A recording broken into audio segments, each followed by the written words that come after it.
This boy is capable of merging with any monster. But it wasn't always like that. He woke up in a strange world being mocked by a girl. They called Yi he weak, a boy with no talent, no skills. Until the day they injected the serum of power. Everyone laughed, thinking he'd just become another ordinary worker. But the weakling of the class awakened a legendary power, a power capable of turning him into the king of monsters. But to understand how it all began, we need to go back to the moment he woke up in this new body. A desperate scream echoes through the classroom at Ancient High, where everyone is studying for the test. Clutching his head, the boy shouts, desperate at the thought of having to go through it all again. Since ancient times, humanity has been plagued by catastrophes and invasions from monsters coming from secret realms. These realms connect to other worlds and use dimensional rifts to invade Earth. To fight back, humans created a system that injects beast genes, awakening talents capable of saving civilization. As a result, warriors gained a status and treatment far superior to that of common people. The entire world entered an era where martial strength is everything. A system announces that the world introduction is complete and begins implanting memories into the host body Yiki. The young man awakens at his desk, trying to process that he is now a student named Yagi. Behind him, two classmates mock him, saying that loser Ye, he is having another nightmare. A girl sitting nearby tells him to drop out of school and become a common laborer for the rest of his days. He thinks to himself that every story with a bully protagonist seems to have an annoying girl. He instantly understands that the original owner of the body had a bad reputation because his parents' accident made him lose focus on his training and studies. In a panic, he realizes he has inherited the boy's humiliating and unpopular life, lamenting his tragic situation. The teacher announces that it's time to inject the genetic modification serum, the culmination of 3 years of hard work. He adjusts his glasses and adds a warning for those who didn't take their training seriously. He forces a smile, thinking that he wasn't the one who slacked off, but he's the one who has to face the consequences. With a determined look, he decides to fix all the mess left behind by the body's previous owner. In a genetic injection hall, students speculate on which high-level beasts they will awaken. A technological container opens in the center of the stage, releasing a cold mist. Inside, several vials of the genetic awakening serum glow with a bluish light. The teacher explains that the serum contains genes of ancient beasts and that everyone must calmly accept the power. The first names are called, and a professional administers the injection into a student's arm. Screams echo through the hall as their bodies react violently, releasing powerful auras. Seeing this, Yugi grits his teeth and injects the serum directly into his body. His eyes glow intensely with a blue light. Sometime later, the teacher observes him and comments that he doesn't seem to have changed much. The girl who was teasing him approaches, laughing, and claims he didn't awaken anything at all. She gets even closer, mocking that warrior who doesn't awaken is completely doomed. Suddenly, Yui feels a different energy coursing through his body, and a system panel informs him that he has acquired the infinite monster model. The girl gets angry, thinking he's faking it, but he tells her to get away. His eyes glow blue as he warns them it will be too late if they don't back away. A powerful blue aura explodes from his body, throwing the girl backward. The wave of energy knocks down nearby students, unable to withstand the pressure. A female student with a purple aura in her hands watches the scene surprised. Another, surrounded by ice crystals, wonders if there's someone stronger than him here. A new panel appears before Yuhi, revealing he has awakened a rank of monster model. He stares at his own glowing hand, realizing this is the special power granted by the system. The two classmates who mocked him earlier look on in shock, unable to believe this is the same Yuhi they call the loser. The girl who taunted him is unconscious, not understanding what kind of power he awakened to defeat her so easily. Turning to the fallen students, he apologizes, saying he had warned them to stay back. An announcement echoes over the hall's loudspeakers, summoning all awakened third-year students to the testing building to examine their new genes. The panel displays the result of a student who awakened a third-level magical beast bloodline, becoming #1 in the class. Soon, the name of Chu Jiao, the top student, appears. He awakened the high-tier Ice Demon Dragon bloodline. Next, a female student surprises everyone by awakening a rare Stage 4 bloodline, the Ethereal Sparrow. Observing the results, Yi wonders why his model was classified as Class A instead of by stages like the others. His name is announced as the next one, catching him by surprise.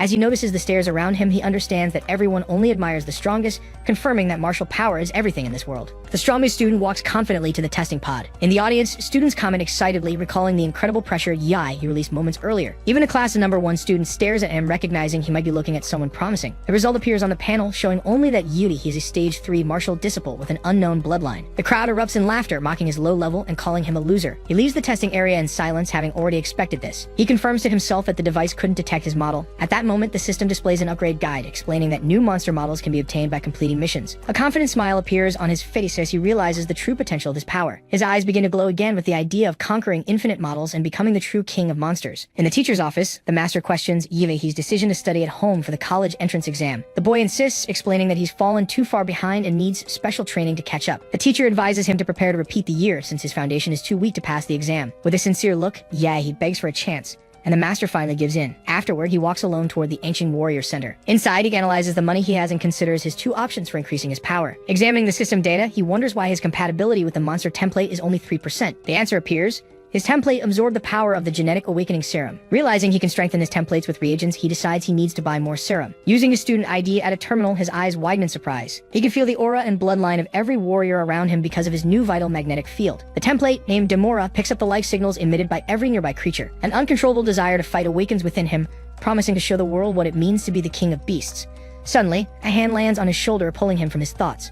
When he turns around, he finds a woman who friendly scolds him for staring so openly. He apologizes and asks where he can buy genetic medicine, and she notices the typical lack of control of someone newly awakened. The woman warns him that genetic medicine is expensive and can build up resistance over time. When he asks for the price, she calculates and informs him that a beginner's potion costs about 400,000. The shock is immediate, and he asks if there's any way to get a discount. She hands him a business card, saying that a referral from a veteran warrior might help. With a smile, he thanks her and says goodbye as the woman watches him walk away. Determined, he prepares for the next step of his plan. Shortly after, he spends a large sum on supplies and a new weapon. Later that night, a flash of energy lights up the window of one of the school dorms. Surrounded by empty syringes, he absorbs the potion's energy, and his system panel shows his compatibility and stats rapidly increasing. He tests his new physique on his room's floor, satisfied with the speed of his progress. He feels that with this newfound power, he finally has a real chance to stand out in the exam. The scene shifts to an explanation of the secret realm classifications, which range from low levels to the apocalyptic S-class. Equipped and ready to fight, he arrives at an E-level secret realm, realizing the place had been explored long ago. At the reception desk, an employee hands him a ticket after he signs the liability waiver. Outside, he stares at a massive, swirling blue portal, the rift to the secret realm. A wild smile spreads across his face as he declares that this is the beginning of his journey to become the king of beasts. He runs and leaps with all of his might toward the portal. His body is swallowed by the blue energy swirling inside the dimensional rift. Just after crossing through, he lands on the other side and slides across the ground to absorb the impact. Lifting his gaze, he's struck by the magnificent landscape, where 3 planets can be seen between the treetops. As he moves through the forest, he spots a red creature hiding behind a bush. A blade-fanged rabbit, a first-level beast, leaps aggressively at him. He grabs it by the ears, showing that he had already sensed its presence with his vital magnetic field. A single punch is enough to defeat the creature instantly. He examines the magic core extracted from the monster, calculating the value and efficiency of the hunt. Uninterested in wasting time on weak beasts, he discards the core and moves on in search of a second-level enemy. Suddenly, the ground ruptures before him, revealing a giant demonic larva. He wields his dagger with a smile of pure excitement, satisfied to have finally found the challenge he was looking for. The scene shifts to the E-class secret realm, Anqing 3, a place covered in strange flora under an alien sky. He blocks the giant larva's attack with his sword. He recalls reading that the creature's belly is its weak spot as the monster's green blood drips down. The beast curls into a ball and rolls toward him with impressive speed. Concentrating energy in his fists, he prepares one of his new martial arts. A concentrated beam of energy shoots out and hits the monster's carapace, but it deals little damage. The creature retaliates, spitting purple energy projectiles from its mandibles. The boy's eyes widen, surprised by its ranged attack ability. With an agile leap, he dodges the shots as they whiz past him. One of them hits his jacket, drawing an annoyed complaint about the price of the newly bought clothes. Facing the enemy, he realizes he can't win with his current martial level and decides to resort to his special power. His eyes glow an intense blue as the bloodline of the demon emperor, Demora, activates. A blue draconic aura explodes around him, and the system panel displays his power level rising from 15 to 21. In an instant, he moves swiftly and cuts down the demonic larva with a single strike. His silhouette distorts into a shadowy beast before lunging into the monster's open mouth. He tears the creature apart from the inside, sending a green shower everywhere. With the battle over, he deactivates the transformation and expels the accumulated heat from his body. He then notices that his newly bought sword has been completely corroded by the creature's venom. The energy expenditure leaves him exhausted and his stomach rumbles with hunger, but he has no food with him. Suddenly, an incredibly fragrant aroma fills the air. The source of the scent is the green-grade magic core extracted from the demonic larva. Without a second thought, he swallows the core, which dissolves and releases energy inside him. A blue aura envelops him as the system announces an increase in his compatibility with the monster template. A wide grin appears as he realizes the magic cores are far more effective than the expensive potions. Tears of regret stream down his face as he remembers the money wasted on useless items. He turns his frustration into motivation and decides to hunt as much as possible. He activates his vital field, which expands in waves to detect all nearby creatures. The next afternoon, he leaves the secret realm with his stats significantly enhanced. 20 white and 1 green magic core are dumped on the counter, leaving the receptionist completely stunned. After handing over a portion of the cores as a government tax, he receives 200,000 credits in his account. With 9 days left before the college entrance exam, the scene shifts to the entrance of a portal leading to a D-class secret realm. A group of warriors gathers around a jeep, discussing their mission to find the blood jade flower, now 1 member short. The leader, Lin He, introduces the new martial artist he hired through an agency. Using the alias Onosla Yai, he introduces himself, explaining he had to use an illegal agency to enter the realm since he's still a student. The team members find the name odd, and he explains that his original one would violate copyright. The leader warns him not to cause trouble, and the young man agrees, thinking it's good to have responsibilities clear from the start. With their objective set, the group speeds up in the jeep and dives straight into the blue portal. Soon they're crossing an alien desert, guided by a tracker indicating the flower's location. During the journey, he observes the landscape and concludes that the secret realms don't belong to a single connected world. Suddenly, monsters emerge from the sands and attack the moving vehicle. The captain orders Hood to deal with the creatures. The warrior obeys, launching a series of sharp blades at the pack. The strikes hit the monsters square in the head, taking out several at once. As the jeep pulls away, explosions erupt in the sand right behind them. Hood confirms the targets are eliminated, and Yigi carefully observes his companion's ruthless and precise technique. Further on, a vast desert with an oasis and 3 visible planets in the sky unfolds before them. The team continues their journey on foot under the scorching sun. Curious, Yi asks why they are using the jeep, and the leader explains that the engine noise would attract more monsters. The captain begins to assign roles, defining who will throw grenades, who will set traps, and who will be on the front line. Pointing at Yi, he orders him to just watch, and he agrees with a relaxed gesture. A stun grenade is thrown toward the oasis, exploding and releasing pheromones to attract predators. The detonation awakens a colossal earth dragon, a level 2 monster that emerges furiously from the dust. Meanwhile, in another part of the desert, a mysterious figure approaches. A bald man in sunglasses licks the blade of his dagger with a smile. Captain Lin leads with precision, finishing the earth dragon with a single clean strike. The creature collapses, and the team wonders if it's finally been defeated. Sheathing his sword, the leader orders everyone to press forward without wasting time. Suddenly, a massive claw erupts from the sand, and one of the warriors screams a desperate warning. He reacts instantly, leaping up and preparing to counterattack. A devastating punch is thrown, forming a pillar of energy that disintegrates the monster in seconds. The others watch in shock, unable to believe a rookie could possess such strength. They surround him enthusiastically, congratulating the young man for saving the captain and accepting him as a true comrade. One of the warriors holds the dragon's soul essence, a red orb pulsing with energy. Amidst admiring comments, they explain that the item can enhance a martial artist's genetic model. Captain Lin sighs in relief, believing the worst is over. But in that same instant, a blade pierces him from behind, paralyzing him with surprise. Screams of horror echo across the field as the team tries to understand what just happened. Turning with great effort, the captain faces the traitor, Hood, one of his own comrades.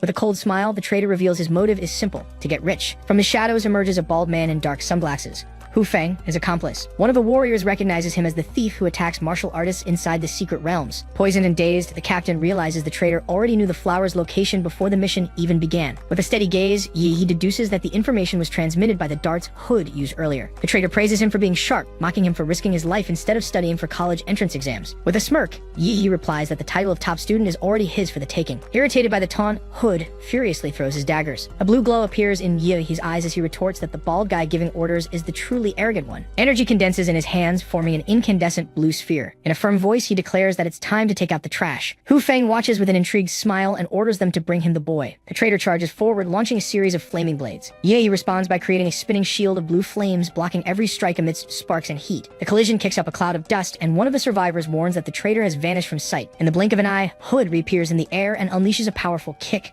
As Yi braces for the counterattack, he concentrates a sphere of blue energy between his fingers, taking the perfect opportunity to test his new skill. A beam of energy shoots out, hitting the traitor square in the chest. The team members watch in shock, unable to believe a rookie defeated a veteran with a single blow. He blows on his fingertip as if it were a gun, as the traitor's defeated body falls to the sand. Furious, Hu Feng points and demands to know which great family he comes from to possess such a powerful genetic technique. A massive dragon projection appears behind the young man, who ironically replies that he belongs to the demon clan. Hu Feng scoffs, stating that even with a genetic technique, the difference in their martial levels is immense. He then activates his bloodline, transforming into a giant bear-like monster. He announces the name of his martial technique, Peak Shaker. He moves in and strikes first, hitting the creature's leg with an energy blast that makes it scream in pain. The monster counters with a powerful punch, trying to smash him into the ground. He narrowly dodges as the impact of the fist carves a crater in the sand. The villain grabs him and fires a volley of purple energy spikes from his back. He drops to one knee and unleashes a purple energy shockwave that spreads in all directions. When the attack ends, he leaps at him with a fist charged with energy and announces, "Now it's my turn." He concentrates all his energy into a flaming punch, delivering his most powerful blow. The attack hits the monster square in the chest, generating a blue energy explosion that completely consumes it. Hu Feng's body falls to the sand, reverting to his human form, utterly defeated. The other team members watch in a state of shock, stunned by the overwhelming power they just witnessed. Defeated, the villain curses Yi with his last breath, vowing that such a wicked master will be punished. With his eyes glowing, Yi glares at him coldly, questioning who he thinks he is to curse him. The martial arts admission exam begins at the An City Central Sports Stadium. The crowd roars as the announcer declares the competition will be a single elimination tournament. Students will need to win 3 matches until the year's top scorer is decided. With an excited shout, the host officially declares the start of the city's exams. Instantly, intense battles erupt across the arenas, filled with energy and the shouts of the crowd. In Arena 6, however, Huang Tongtong's opponent has yet to appear. The announcer states that if Yi doesn't arrive in time, it will be considered a forfeit. Annoyed that she can't humiliate him, Huang Tongtong unleashes her fire lizard aura. In the stands, the crowd begins to mock Yi, calling him a coward. The referee checks the clock, preparing to call time. Just then, 2 masters in the stands sense a powerful aura approaching. In the sky, a figure surrounded by blue energy cuts through the air toward the stadium. He lands in the center of the arena with a devastating impact, unleashing a shockwave of power that sweeps through the area. The force of the blast shoves Huang Tongtong back, forcing her to shield herself, confused about what's happening. The newcomer's foot stops just inches away, ending the confrontation before it even begins. With a single kick, he sends her flying. After the fight, He looks up at the sky and sighs in relief, thinking he almost had to wait until next year. His opponent falls unconscious at the edge of the arena, and the referee declares Yi the winner. The crowd erupts in applause, stunned by his spectacular entrance and one-hit victory. With a slight smile, he recalls that the blood jade fruit given to him by Captain Lin strengthened his body impressively. On the tournament board, his name appears, advancing to the next round. The second fight ends the same way, with his opponent being thrown out of the arena with a single punch. In the third, he defeats his opponent again with just one kick, launching him into the air. The audience hails him as one-kick Superman for his overwhelming victories. With 3 wins secured, the announcement confirms his advancement to the third round. Soon after, several university recruiters surround him, offering scholarships and spots in their institutions. For a moment, he considers which one to choose. Then he smiles confidently, gives a thumbs up, and declares he wants to join Hwadu University. The recruiters walk away disappointed, and Yi thinks he can't blame them for doubting him, since Hwadu is the top martial arts university in the country. With a manic grin, he decides he'll shut them all up when he takes first place. Shortly after, 2 officials approach and ask for his cooperation for a level reassessment. One of the officials grabs him and shouts in disbelief, seeing his power has jumped from the 3rd to the 9th level in just half a month. He explains that he followed his late father's advice and went to the secret realm, where he broke his own genetic limit during a battle. The 2 officials stare at him in shock, breaking into a cold sweat at the absurd revelation. Without wasting time, they rush to report the incident, while the young man understands he has become a person of interest. In various parts of the city, parents and friends watch the broadcasts, proudly cheering for their children. Sitting alone in the waiting room, Yi scrolls through the news on his phone. His melancholic gaze reveals the weight of his loneliness, feeling like a forgotten orphan. Far away, his old teacher watches the fight on TV and shouts, encouraging his student to do his best. The first match of the promotion round begins with Yahi in the center of the arena. His opponent is Lu Xuan, the top-ranked student from another school, who possesses a rare bloodline and is the heir to a family of warriors. With his eyes glowing blue, the young man calmly awaits his rival's first move. Lu Xuan smirks arrogantly, certain the outcome won't change, no matter who stands before him. Confidently, he releases his energy and awakens the power of his bloodline, ready for the clash. He lunges forward and unleashes a lightning claw strike, yelling that he will die if he isn't lucky. Even with the attack rushing toward him, the young man shows no fear. He grabs his opponent's hand and comments on the lack of strength in his strike. A scream of pain echoes as Lu Xuan's hand is completely crushed. He lifts his arm and slams him into the ground with devastating force, creating a crater in the arena. With a calm smile, he asks if there are any decent contestants, as the announcer declares another victory. The announcer calls another instant knockout, this time against the tournament favorite, Lu Xuan. He becomes an online sensation, with the public admiring his calm demeanor and mastery of his skills. The crowd goes wild, chanting his name and calling him One Kick Man. As Lu Xuan is carried away on a stretcher, a blue-haired student watches him from a distance. With a firm gaze, he vows to defeat Yi in the final round. In the Hwadu University broadcast room, an official demands a full report on the young man in 30 minutes. The scene shifts to another arena, where the second group's fights continue at a fierce pace. Kei Shaoling, known as the queen of her school, taunts her opponent for maintaining an apathetic expression. On the other side is Liu Qingzhu, the untouchable flower, who remains silent and focused. The referee blows the whistle, starting the match. Kei Shaoling charges with a direct strike, promising to see how her rival will react after being knocked down. Liu Qingzhu prepares herself and activates her family's secret art, enveloping herself in a serene and powerful aura. A cutting energy attack shoots from her hands and collides with her opponent's blow. The 2 exchange strikes at incredible speed, moving like shadows through the air.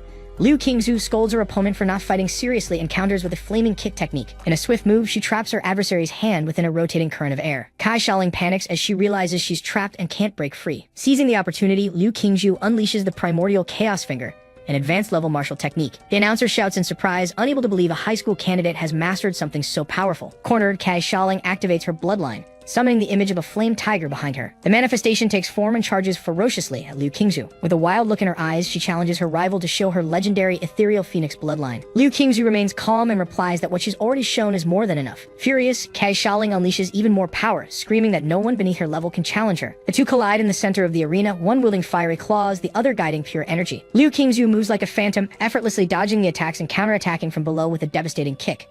With her eyes glowing, she finishes with the primordial chaos jade finger. The energies clash, and an explosion of light and dust engulfs the arena. The crowd holds its breath, eager to see the result. When the dust settles, only Kai Shaoling is left standing. With a tired look, Kai Shaoling realizes the battle isn't over yet. In the next instant, her body gives into exhaustion and she collapses, revealing Liu Qingzhu as the true winner. The announcer declares her the champion, hailing her as a genius of her generation for her extraordinary skill. The scene shifts to the drawing ceremony for the final 8 tournament. Yi is called up and approaches to draw his sphere. Upon opening it, he discovers the symbol that places him in Group A. Soon after, a muscular student named Shen Guan walks up, revealing he's also in the same group. In a casual tone, he suggests they watch the first match while they wait for their turn. On the big screen, Chuzhu appears, defeating his opponent with ease. The announcer calls his victory, and Shen Guan remarks that he's from the same school as Yi. The rival school's principal clenches his fist, angered by his student's defeat in the tournament's opening match. Curious, Yi asks Shen Guan how the defeated fighter compares to him. With a confident smile, the young man brags about his strength, saying he's the president of his school's martial arts club. Staring at Yi, he states that in this year's exams, he considers him his only real threat. He explains that his senses have always been sharp, and that he can feel the dormant beast inside his rival, ready to awaken. With a slight smile, he calls him to the arena, saying it's their time. The two step up for the second match of the Final 8 tournament. The announcer calls the long-awaited showdown between Shen Guan of Kingfing Private School and Yi of Anqing First Senior High. The competition to decide Anqing's top 4 rages on. In the arena, Yi and Shen Guan trade blows with raw power and devastating energy. The crowd reacts in shock at the intensity of the clash. With a bloody nose, Shen Guan grins and taunts him, asking if that's all his bloodline can do. His opponent raises a martial energy barrier, surrounding himself with a solid defense. Ye's eyes glow blue, and a smile forms on his face as he realizes he's facing a monster who shouldn't be underestimated. Shen Guan takes his stance, ready to show the true martial art passed down by his family. He charges forward, fists covered in energy, and unleashes the Stag's Peak Strike. The speed catches Yi off guard, and he takes a direct hit. For the first time, the one-kick Superman has been struck. The impact makes him spit as he slides backward. He digs his foot into the ground to steady himself, cracking the arena floor. Shen Guan gives him no time to breathe. Launching another attack, the bear's collision. The shockwave hits him with brutal force, but Yi manages to block it, realizing none of his previous opponents had this level of experience. He holds his guard firm, waiting for the next move.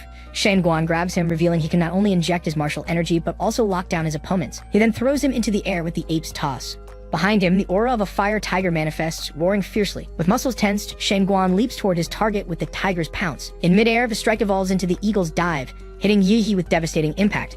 The young man's body is thrown back, crashing into the ground and creating a crater in the center of the arena. Shen Guan crosses his arms and laughs, convinced of his victory. The medical team prepares to enter as the announcer begins to call the match. Suddenly, Shen Guan's smile vanishes as he sees the ground shake. A blast of dark blue aura erupts from the crater, sweeping across the arena with chaotic energy. From the shadows, a hand covered in sharp claws plants itself on the ground. Yi emerges, clad in dark armor that pulses with lightning and growing power. In a firm voice, he states that for his rival's sake, he is the first to witness this transformation. Shen Guan stares, stunned, realizing that besides Liu Qingzu, there is another genius in Anqing with the personification of a magical beast. Facing Yi's complete form, he feels the crushing wave of his bloodline awakening. In the control room, an examiner watches the nuclear radiation meter hit its limit. In response, the evaluators raise a martial energy barrier to contain the leak that threatens to escape the arena. In the stands, the students buzz with excitement, trying to guess what mysterious and powerful beast Yi had awakened. The young man knows the creature of his bloodline doesn't exist on this planet, which is why no one recognizes it. Shen Guan's nose starts bleeding again, and he realizes his martial arts shield can no longer contain the energy radiating from Yi. With no other choice, he also activates his bloodline awakening, taking the form of the Golden Star Ape Demon. With a shout, he unleashes his martial art, creating a strike that takes the form of a golden serpent. Yi faces the attack and prepares to counter with his own technique. In a single motion, he throws the Obliterator Fist, completely dissipating the energy serpent. Shen Guan looks at his arm, aware that it would have been destroyed if he hadn't released his full power in time. With a steady gaze, Yi declares that no matter how skilled he was, the outcome of this fight would not change. The two rivals face each other in their transformed states, a third-order bloodline king against a rare and unknown magical beast. Shen Guan feels the weight of Yi's strength, realizing he can only advance by making a strategic retreat. As he tries to gauge the next move, his opponent lunges forward, warning him not to get distracted. A series of strikes is unleashed with sharp claws. Shen Guan reacts instantly, channeling the Golden Serpent Strike. The attack is blocked by hand as Yi firmly grabs his opponent's fist.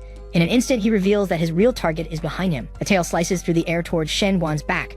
Suddenly, a colossal foot materializes high above, about to smash the field. The impact makes the arena tremble, kicking up dust and stone fragments. Shen Guan lands on the giant foot, only to realize his enemy has already vanished. A few meters away, Yi appears with his arms crossed, unharmed and imposing. He takes a single step forward, cracking the ground, and announces that now it's his turn. A wave of blue energy explodes from his body, tearing through the air like a devastating blast. The impact hits Shen Guan head-on, forcing him to retreat and revert from his transformation. Falling, he bows his head and declares his surrender. He sighs in frustration, lamenting that he had to hold back his power just when he was ready to fight. He retracts his claws and decides to end the match, exhaling a blue smoke that betrays his suppressed effort. Back in human form, he runs a hand through his hair, remembering that the rules forbid him from attacking after a surrender. The stands erupt in euphoria, and his classmates shout Brother Yi's name, celebrating his victory. Across social media, videos and memes show the contrast between Shen Guan's initial confidence and his humiliating defeat. The comments multiply, proclaiming Yi as the highest scorer in the exam. In the principal's office at Kingfing Private School, the principal grinds his teeth in a rage. He confronts Shen Guan, screaming about the money he invested and calling him ungrateful. With a firm expression, the young man places a hand on his shoulder and says he only surrendered so he wouldn't end up in a coffin. He warns that it's not wise to threaten someone stronger. The principal turns pale and starts to sweat, stammering that he's right. Soon, the big screen announces the 4 finalists of the exam, ending the round with applause and tension. The principal of Anqing First Senior High celebrates the victory enthusiastically, while teacher Liu cheers even louder, overcome with euphoria. The drawing ceremony for the semifinals begins, and Yi realizes that once again he has drawn the first number. On the other side, Liu Qingzu reveals the same result, drawing curious looks from the audience. The big screen confirms the matchup. The first semifinal battle will be an internal duel between Yi and Liu Qingzu, both representing Anqing First Senior High. The crowd buzzes with anticipation over Liu Qingzu's power, known for mastering 2 royal martial arts and carrying the bloodline of a 3rd-level king. There's also talk about Yahe, who defeated an opponent of the same caliber and might be hiding an even more terrifying bloodline. In the arena, the atmosphere is pure tension, and the stands are packed with eager spectators. The 2 competitors step onto the platform, positioning themselves face-to-face under the judge's watchful eye. With a firm nod, the referee announces the start of the match. He dashes forward, advancing without hesitation to strike first. Liu Qingzhu moves calmly through the rising smoke, preparing her counterattack. From the mist emerges a figure cloaked in shadows, her eyes shining intensely. With a determined expression, she watches her opponent, thinking that she hopes he's really as strong as they say. The match begins, and He releases a dense cloud of steam that covers the entire arena, blinding the audience. The announcer excitedly narrates, wondering how the talented girl from the Liu family will handle the competition's dark horse. Inside the smoke, he makes out his opponent's silhouette and realizes her martial skills surpass his own. He understands that, as a combat genius, the longer the fight goes on, the harder she'll be to beat.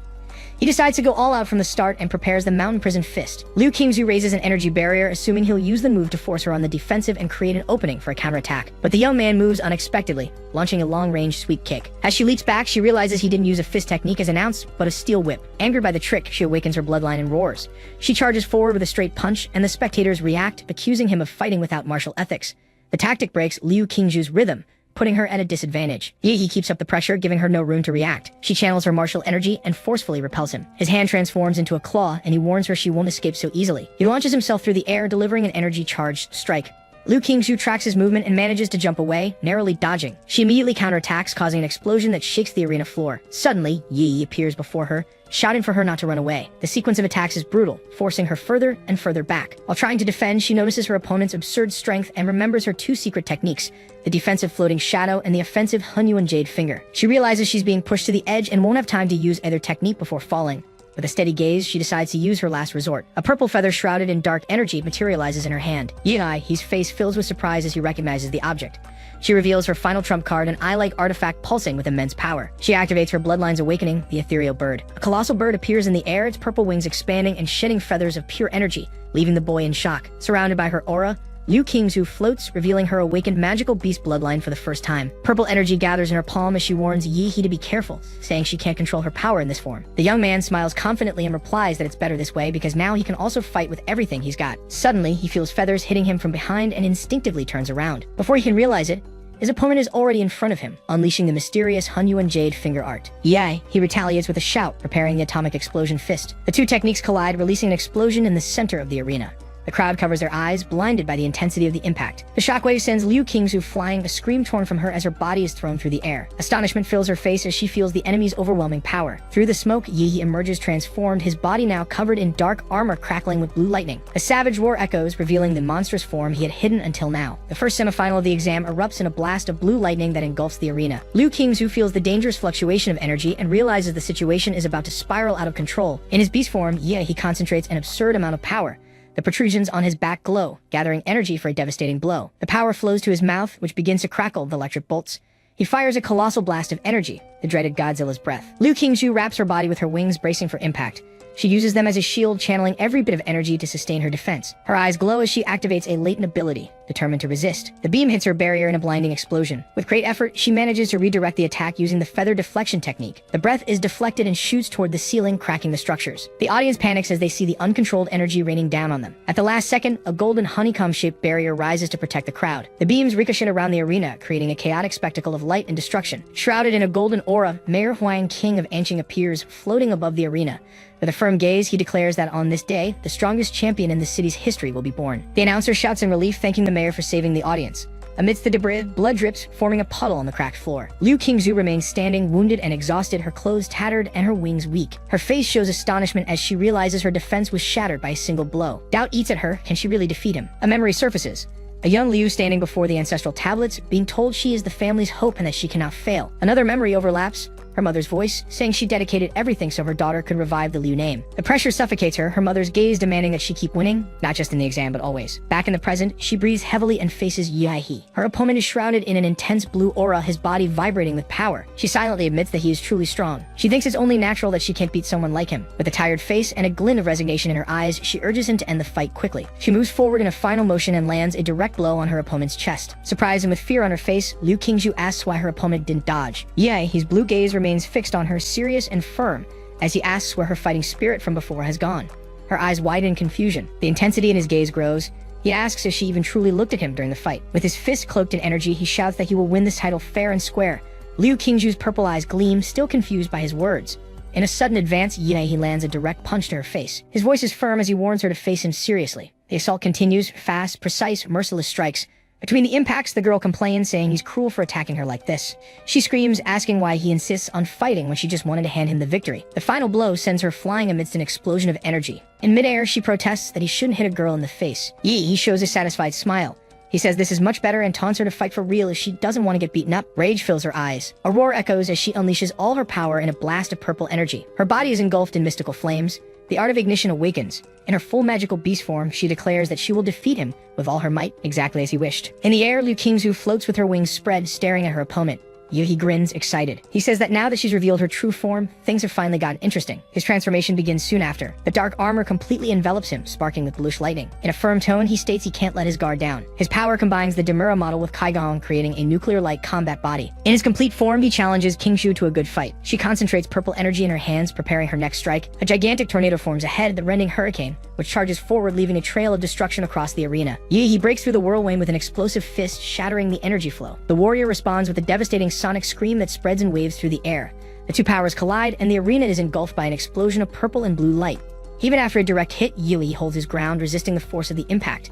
With a defiant smile, he asks if she thinks she's the only one who can scream. The plates on his back glow intensely, charging energy for the next attack. Qingju recognizes the move, but decides to drop her defense and bet everything on her final technique. Wrapped in a purple aura, she declares she will face her opponent head-on. He unleashes the atomic breath, a massive blast of blue energy. In response, the warrior lets out a cry and unleashes her bloodline ability, launching countless underworld blood thorns. The attack sliced through the air at high speed, about to collide in the center of the arena. Outside, the announcer panics, realizing the collision is beyond the two competitors' control. Mayor Huang King acts quickly, activating a genetic technique. From the ground, an immense energy barrier rises, the ley line divine wall. The attacks crash against the wall, creating a blinding explosion of light. The audience reacts in shock, trying to understand what happened, and if it was the mayor who protected them. As the smoke begins to clear, everyone realizes his action prevented a tragedy. Huang King observes the arena in silence. He thinks to himself that the walls were hastily erected and that no one expected such powerful candidates. Amidst the dust, a hand falls limply. Liu Qingju lies on the ground, severely injured. The power of her magical beast form is completely depleted. Even so, she refuses to give up. She believes she can still fight. He approaches with slow steps and stops before her. Qingju remains seated amidst the wreckage of the arena. He warns her that if she doesn't eliminate the nuclear radiation from her body, she'll end up crippled. The warning hangs in the air. She remains silent, processing his words. Suddenly, tears break through her control. She screams that she never wanted to fight like that and asks why he forced her to. He kneels, coming face to face with her. In a calm voice, he asks if she really didn't want to fight or if she was just being stubborn because he sensed her desire to win. Qingju's gaze wavers. She doesn't know what to say. She thinks for a moment and realizes he's right. In the heat of battle, she felt the thrill of fighting for herself without any restrictions. Her face flushes with shame as she confronts her own truth. He extends his hand and channels healing energy over her wounds. He says she gets too distracted by her own thoughts during a fight. He then stands up. He states that's why she lost. Qingju realizes, surprised, that her injuries and the radiation have already vanished. As he walks away, he admits that she's still the strongest opponent he has ever faced. Before leaving completely, he turns back with a slight smile. He says that next time he expects a pure battle. The blush returns to her face. She remains motionless, watching him leave, still stunned. The smoke on the field begins to dissipate, revealing Yi standing in the center of the arena. With his arm raised in victory, the announcer declares the end of the first semifinal. He is the winner. After Yi's victory, Chu Zhao also wins his match, and the fight for first place is about to begin. The final showdown is announced: Yi, the Dark Horse, versus Chu Zhao, the favorite known as Apex. The broadcast viewership explodes, nearing 50 million viewers. The finals begin. Surrounded by an icy aura, Chu Zhao invites him to attack. He gives a savage grin and challenges him to come in with everything he's got. Chu Zhao lunges forward at high speed, but Yi remains still and activates the 7-star steps technique. He gathers his energy, preparing the atomic fist. With a shout, he unleashes the explosive strike, generating a powerful shockwave. Chu Zhao reappears and realizes his opponent attacked all the copies instead of searching for the real one. Facing the crater left by the impact, he admits he can't face him on equal terms and calls him a monster. With a glint in his eye, he decides to wear him down by fighting from a distance. Then he awakens his bloodline and the image of an ice dragon appears behind him. He unleashes the ice pulse, covering the entire arena with sharp spikes that sprout from the ground. The power is so intense it forms a gigantic iceberg, freezing Yi inside it. Chu Zhao feels the strain of the attack and is exhausted by the icy blast. Suddenly, an intense light shines from within the block of ice, which begins to melt. The iceberg shatters into pieces in an eruption of flaming energy. Chuzhou is shocked, unable to believe he escaped so easily. Among the debris, Yudi faces his opponent as another blast of ice is launched. The blue sphere rushes forward but effortlessly dissipates. Yi steps onto the frozen ground and says the ice dragon's power never worked on him. In his full armor, he states he has a clear advantage in the fight. Chuzhou lowers his gaze, acknowledging that the gap between them is too wide. He raises his face and announces he will use his final move, a technique he was saving for Liu Qingzhu. An immense sword of pure ice energy forms before him. Mayor Huang Qing recognizes the dreaded soul-reaving sword intent. Chuzhou launches the sword in a final desperate attack. In his beast form, Yi holds the broken ice sword and says that when his opponent gets a better weapon, he might have a chance. Chuzhou stares at him, shocked and breathless. The shards of the sword melt on the ground. He asks what kind of chance he would have. He smiles and replies that maybe it's a slightly better chance than becoming a successful simp. Chuzhou raises his arm and declares his surrender. The announcer declares Yi the grand winner of the ancient entrance exam finals. His friends celebrate euphorically, shouting that he was right all along. On social media, a post goes viral saying the dark horse truly was a dark horse to the very end. The city is filled with billboards featuring Yi's image, celebrated as the student who went from the bottom of the class to become the strongest in ancient's history. In the arena, the entire crowd chants his name in unison. The announcer officially declares that after 3 days of colossal battles, the top scorer of the entrance exam has finally been born. A reporter approaches and asks what Yi has to say about his journey to the top. With a nervous and emotional expression, he begins by thanking his teacher for never giving up on him. On the other side of the screen, the teacher hugs the TV and cries, feeling guilty for not realizing the student's potential sooner.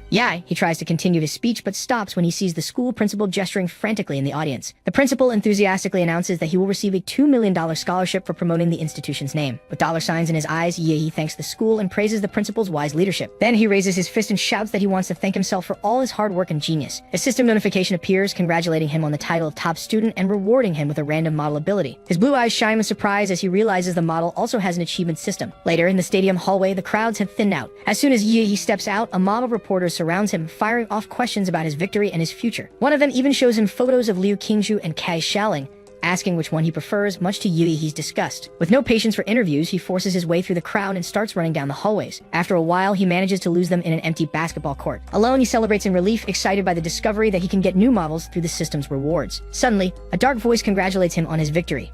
He is startled, thinking it's another reporter. The man introduces himself, saying he's not from the press, but someone from Huadu. He gets closer and says he wants to talk about genetic locks. He is shocked to hear the term. Confused, he remembers his powers came from the monster model and tries to figure out who this man is and how he knows so much. The visitor asks if he heard that expression from his father, and he confirms based on the original body's memories. The man then questions how an ordinary taxi driver would know a term so far outside his field. Yi's eyes widen at the possibility of a huge secret behind all this. The man hands him an envelope explaining that due to his special situation, Huadu can release a confidential document. Surprised, Yi opens the envelope and starts to read. The paper talks about Prometheus, an old genetic research institute whose scientists were forced into hiding after an incident. He wonders aloud if the theory is that his father was a senior researcher at Prometheus, and he is the secret result of that research. The man reassures him, saying that since he's involved, he has the right to know the truth. He also guarantees that, as a high-value prospect for the country, his safety will be a top priority. He grimaces, thinking about how fame only attracts more trouble and how society adapts way too quickly. The man says his goodbyes and leaves, leaving him alone on the court. He takes a deep breath and goes back to celebrating, pleased with his exam results, and even more so with the chance to draw a new model ability. Without wasting any time, he activates the gacha system to receive his reward. A sphere of dark, purple energy forms in front of him. With his eyes gleaming, he watches the energy writhe. A card shrouded in a dark aura emerges from the portal. From it, a gigantic blue skeletal humanoid appears, a D-rank model. On the system screen, the details of the new supergiant humanoid model appear with abilities for gigantification and superheated steam. His eyes widen as he realizes the model's abilities can overlap. He wonders what the result of combining his two powers would be. With the image of a colossal monster rising behind him, he declares that he will become the true king of monsters. Elsewhere, a man named Hu Long cancels all his future appointments for personal reasons. He crushes his phone with a single finger. His face twists in fury, and his purple eyes glow with a frightening intensity. An investigator in a hazmat suit informs him they haven't found his brother's body in the secret realm. On a screen, Hu Long watches a video showing the moment his brother is hit by his radiation blast. He regrets that his brother didn't listen to his warnings, the same younger brother he had promised his mother he would protect. Watching the recording, he comments that it's a shame the universities won't witness his enrollment. Back in his dorm, Yi is notified that he has a delivery. He picks up an envelope, wondering who would have sent him something right as he was about to test his new model. Opening it, he finds a letter from Chuzhou inviting him to explore a new secret realm rift that will open that afternoon. He grimaces, wondering what era his classmate is living in to still be using letters, and if he might be a time traveler. On Redwood Mountain, the sun sets, painting the sky in shades of red and orange. A crowd of warriors and adventurers gathers, eagerly awaiting the opening of the new secret realm. Among them, Chuzhou waves to Yi, who has just arrived. He comments that his friend looks stronger, and he replies with a smile that he used the prize money to increase his new model's compatibility. Then he asks which university he plans to attend. Chuzhao says it'll be Huada University, and he realizes they'll still be classmates. At that moment, the sky tears open. A gigantic rift of purple energy rips open, radiating light across the entire mountain. From within it, a shadowy creature of absurd proportions emerges, a monster with multiple heads and glowing green eyes. The three-headed creature roars at the crowd of warriors gathered on the mountain. One of the leaders shouts for his comrades to defeat the monster and enter the secret realm. Dozens of warriors charge the creature, ready for battle. The monster panics at the number of enemies and tries to retreat, only to get stuck in the crevice. An explosion of purple feathers fills the air, and the creature is brought down by the hunters. Inside the secret realm of Redwood Mountain, the forest stretches out, covered in red-leafed trees. Chuzhao, and other warriors follow the trails between the trees. Suddenly, catches a strong scent in the air. He realizes it's a tide of beasts, monsters that have been lying in wait for some time. The warriors prepare to fight, and one of them orders them to prioritize eliminating the monsters and containing the onslaught. The battle begins with brutal clashes between hunters and creatures. Chuzhao activates his bloodline ability. With his ice sword, he finishes off a few wolves. He dodges a monster with red eyes and sharp claws. He charges forward with the explosive atomic fist and defeats the creature. He warns Chuzhao about what's coming from behind, and the boy thanks him. The two look out over a field covered in bones and conclude that none of these beasts are worth the effort. Chuzhao turns and is shocked by the pile accumulated around He. He realizes the monsters were melted by large-scale radiation. Surrounded by a blue aura, prepares to attack again. Further back, a group of warriors comments on how the fight in the rear ended so quickly. One of them explains it's because of the gunner from Anqing. Another doubts his student could have done that, but his companion retorts that the young man could take down 10 like him. The warriors start pushing the remaining monsters toward He. Suddenly, a signal comes from the front line. The leader of the tide has been defeated. The horde begins to retreat. The survivors regroup, and Chuzhao realizes that out of thousands, only 800 warriors remain, many of them wounded. Panting, he approaches, carrying a giant bag full of monsters. Chuzhao offers his storage ring to hold everything, and he is impressed by the boy's wealth. They see a group of warriors returning, and the others comment that without their help, they would have collapsed from exhaustion. The crowd gathers around the leader, who has just arrived. He introduces himself as Wu Sen, leader of the Silver Wolf martial arts group. He invites He to join them, offering an ace-level member contract. The surrounding warriors are impressed, knowing it's a rare and valuable opportunity. Suddenly, a woman appears riding a tiger of purple flames and accuses Wu Sen of trying to poach talent. She makes her own proposal, offering 15% of the monthly training resources. The crowd is even more shocked to realize that the two largest martial arts groups are competing over a high school student. He politely declines, saying that from now he has no plans to join any group. Wu Sen accepts his decision, shakes his hand, and makes it clear that the door will always be open in the future. After everyone disperses, Chuzhao suggests they climb the trees to survey the area and make a plan. The two of them shoot up at high speed to the top of the forest. They land in the canopy and gaze at the vastness of the secret realm. Chuzhao spots something on the horizon and asks, his face tense, when it is. The silhouette of a colossal creature larger than the mountains rises over the forest. With a wild smile, he says that one day they will hunt beasts like that and uncover the truth of these realms. Chuzhao watches him, impressed by his confidence in the face of such a powerful and unknown being. He recognizes that surpasses him not only in martial arts, but also in willpower. He activates his vital magnetic field and scans the area. He detects a vacuum zone to the southeast, completely devoid of life signs. He remembers the saying that where there's smoke are valuable fish, associating danger with great rewards. Pointing in the direction of the anomaly, he calls Chuzhao to investigate the lake there, determined to bet big. They arrive at the shore of a crystal clear lake surrounded by dark, twisted trees. With a smile, he waves to someone he recognizes as Sister Yuli, leaving Chuzhao confused. 3 warriors are on the shore and ask Yuli to introduce the famous gunner from Anqing. He approaches and asks how long they've been there. Yuli explains they just arrived and sent 2 companions to explore the lake. 2 group members emerge from the water, agitated. One of them shouts with euphoria that he found a relic at the bottom of the lake and that they're all going to be rich. The group celebrates the discovery, overcome with excitement. He asks what relics are, and Chuzhao explains they are mysterious buildings from ancient civilizations, from which modern martial arts originate. One of the warriors notices their presence and stares with suspicion. He accuses them of spying, but Yuli interrupts, explaining that they are the first and second place winners of the Anqing exam. She suggests they join the group, as both have above average strength. The man asks how the spoils will be divided, and he proposes that everything be split based on each person's contribution. He reluctantly agrees, thinking it's better to avoid friction with future important figures. The group dives into the icy waters to explore the relic. They swim through an underwater cave and reach an inner chamber with ancient ruins. One of the warriors wonders where Lai Wei is, the companion who is supposed to be on guard. The leader tries to call him on the communicator, but gets no response. He asks if the duo who explored the lake saw any sign of monsters, but they say not even the bait attracted any creatures. The girl in sunglasses shows concern, thinking the place is too dangerous to continue. Yu Yang, the group's leader, shouts that glory doesn't come to cowards and challenges anyone who's afraid to leave. No one moves.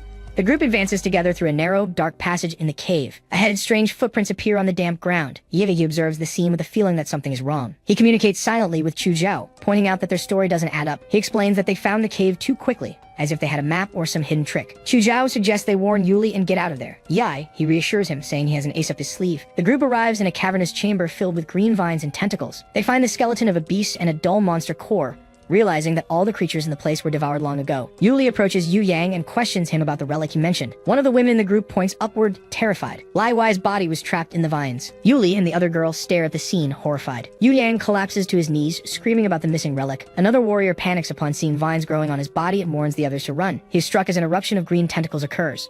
The survivors freeze, realizing they might also be infected. A sphere of blue light crosses the air and hits one of the warriors.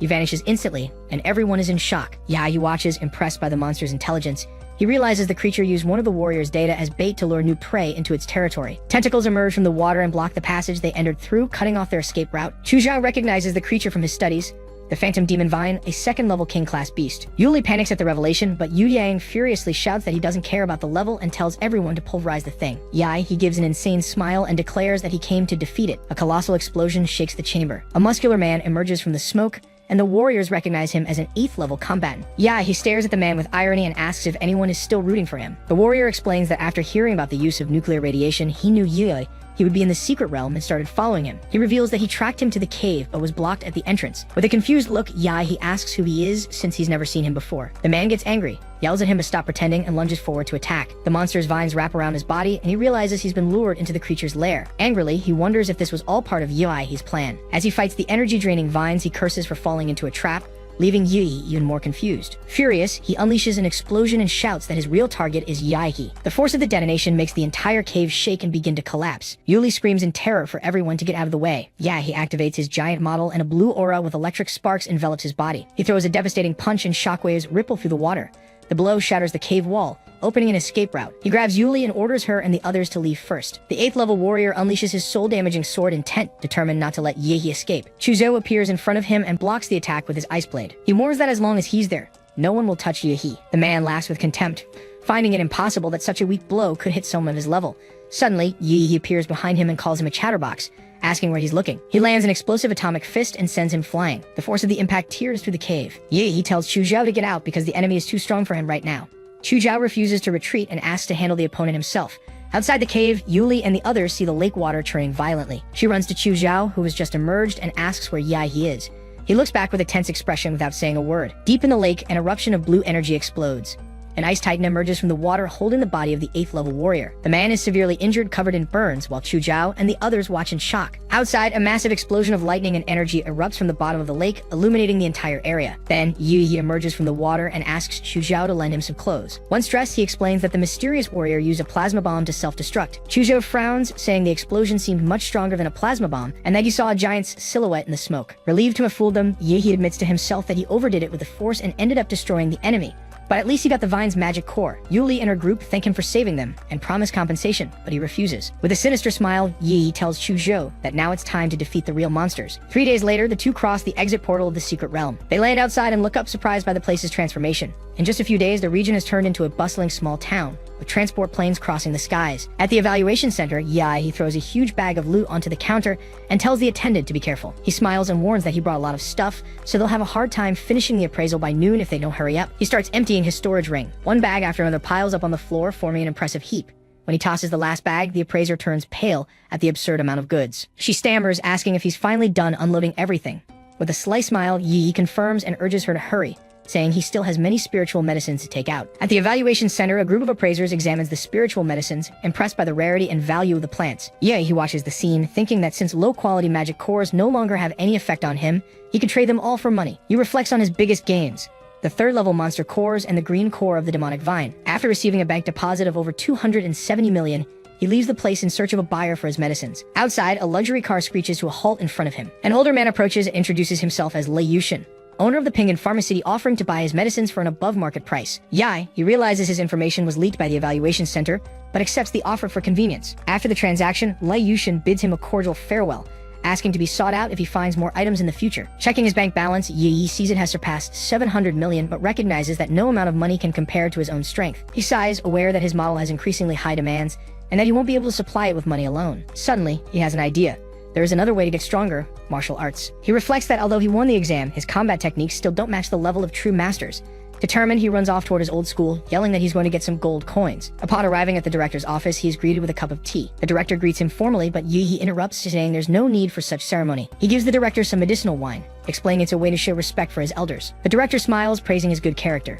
Then Yi reveals his true goal. He wishes to learn powerful martial arts and asks for help in finding a family willing to teach him. With firm, determined eyes, he pleads for a chance to improve. The director, impressed, agrees to introduce him to someone. He praises the director's wisdom, and they both laugh, satisfied with the agreement. The next day, while Yi is training, the director calls to inform him that he has already made the arrangements. He reveals that the Liu family of Anqing is willing to teach him their secrets, leaving Yi surprised by the news. On the outskirts of the city, a couple speeds along an empty road on motorcycle. The woman praises the speed, and the driver boasts of having something even more impressive. Suddenly, Yi pulls up beside them on a bicycle and warns the man not to get distracted at high speed. The driver gets startled and curses at him, mocking his bicycle and challenging him to a race. He twists the throttle, ready to take off. The motorcycle shoots forward, leaving Yi behind in a cloud of smoke. He just watches the scene with a bored expression. The couple on the motorcycle is startled when they notice an intense blue light approaching rapidly. Wrapped in energy, Yi overtakes them on his super fast bike, waving and saying, "See ya." The bicycle disappears in a trail of blue light. The two are left dumbfounded, unable to believe that a simple shared bike could reach a speed almost equal to that of an airplane. Upon reaching his destination, Yi parks the bike and observes, impressed, the magnificent mansion before him. Imposing, luxurious, and worthy of a martial arts family. He activates his magnetic field to scan the surroundings and detects the presence of several powerful beings scattered throughout the property. At the gate, Liu Qingzhu awaits him and greets him with a wave. He teases her, asking if she isn't happy to see him, and she replies, a little nervous, that her mother sent her to receive him. As they walk through the garden, he notices a gardener trimming the hedge with giant shears. They enter the mansion through an ornate and imposing door. Liu Qingzhu announces his arrival to her mother. At the top of a grand staircase, an elegant woman with white hair descends gracefully, welcoming him. He stares at her with a red face, completely captivated by her beauty. After the exams at the Liu family mansion, Liu Qingzhu stands before her mother, who is seated on the sofa. With a nervous expression, she tries to speak. The woman raises a hand, telling her not to be nervous. She says she watched the fight and that her daughter did very well, also praising Yi's strength. Liu Qingzhu remains silent, visibly embarrassed. Her mother explains that since her brother has limited talent, she is the only one capable of shouldering the family's responsibility. She lifts her daughter's face and reminds her of her beauty. In a serious tone, she warns that without the support of a master, the family could be forced into an arranged marriage and lose everything. She then proposes to unite the two, leaving Liu Qingzhu completely shocked. She comments that he is a young man of exceptional talent and a bright future, but with a dangerous ambition. Shortly after, he arrives at the mansion and greets the matriarch, offering a small gift. She mentions having heard about his interest in learning advanced martial arts. He is surprised by how quickly she agreed to help him. The woman explains that Liu Qingzhu will take him to the family's martial arts pavilion, where he'll have a full day to learn what he can. She also informs him that there are 3 Xuanwu martial arts on site, and his success will depend solely on his own ability. He bows in gratitude and makes a formal promise to the Liu family. The matriarch smiles, pleased with his promise and confident he will keep it. She remarks that he's a clever child, leaving Liu Qingzhu confused and Yi uncomfortable with her gaze. The two walk through a stone corridor, the tension between them almost palpable. He confronts her, asking why she seems to be avoiding his gaze, but she denies it. He steps closer with a provocative smile and asks if that's really true. She backs away, embarrassed and annoyed by his boldness, and he laughs at her reaction. They arrive at a massive, imposing door. Liu Qingzhu explains that the structure is made of a special stone capable of dissolving the attack power of a Xuanwu master. With a curious glance, she allows him to try, wondering why he doesn't seem more impressed by the material. He concentrates blue energy into his fist and prepares to strike. The sight of his attack awakens bad memories for Liu Qingzhu. He unleashes a powerful punch that echoes throughout the chamber, but the door doesn't move.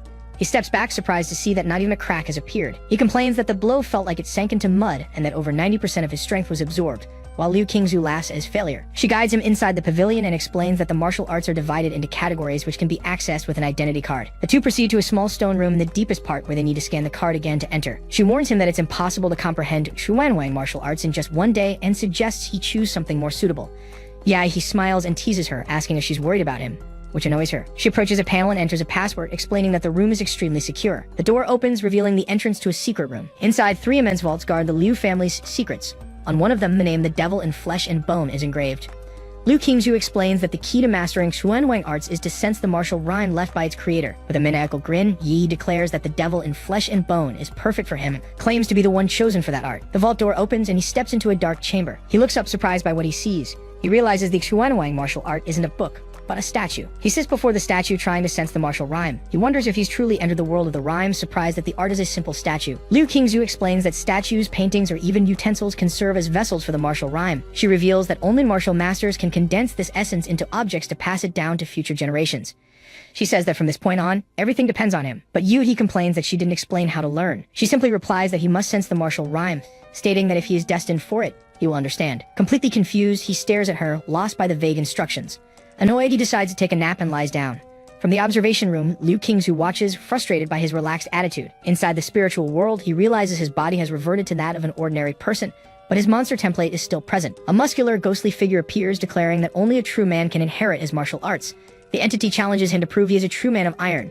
He is shocked to realize the figure is identical to the statue. The spirit orders him to protect the temple from hundreds of ghosts during a storm. The scene shifts to a dark corner of the temple, where a spiderweb covered in dewdrops glistens. A drop falls on his face and he realizes it has started to rain. The Bodhisattva statue stares at him and he understands the test has begun. He picks up a nearby sword in the temple. Outside, a horde of red-eyed ghosts advances through the storm.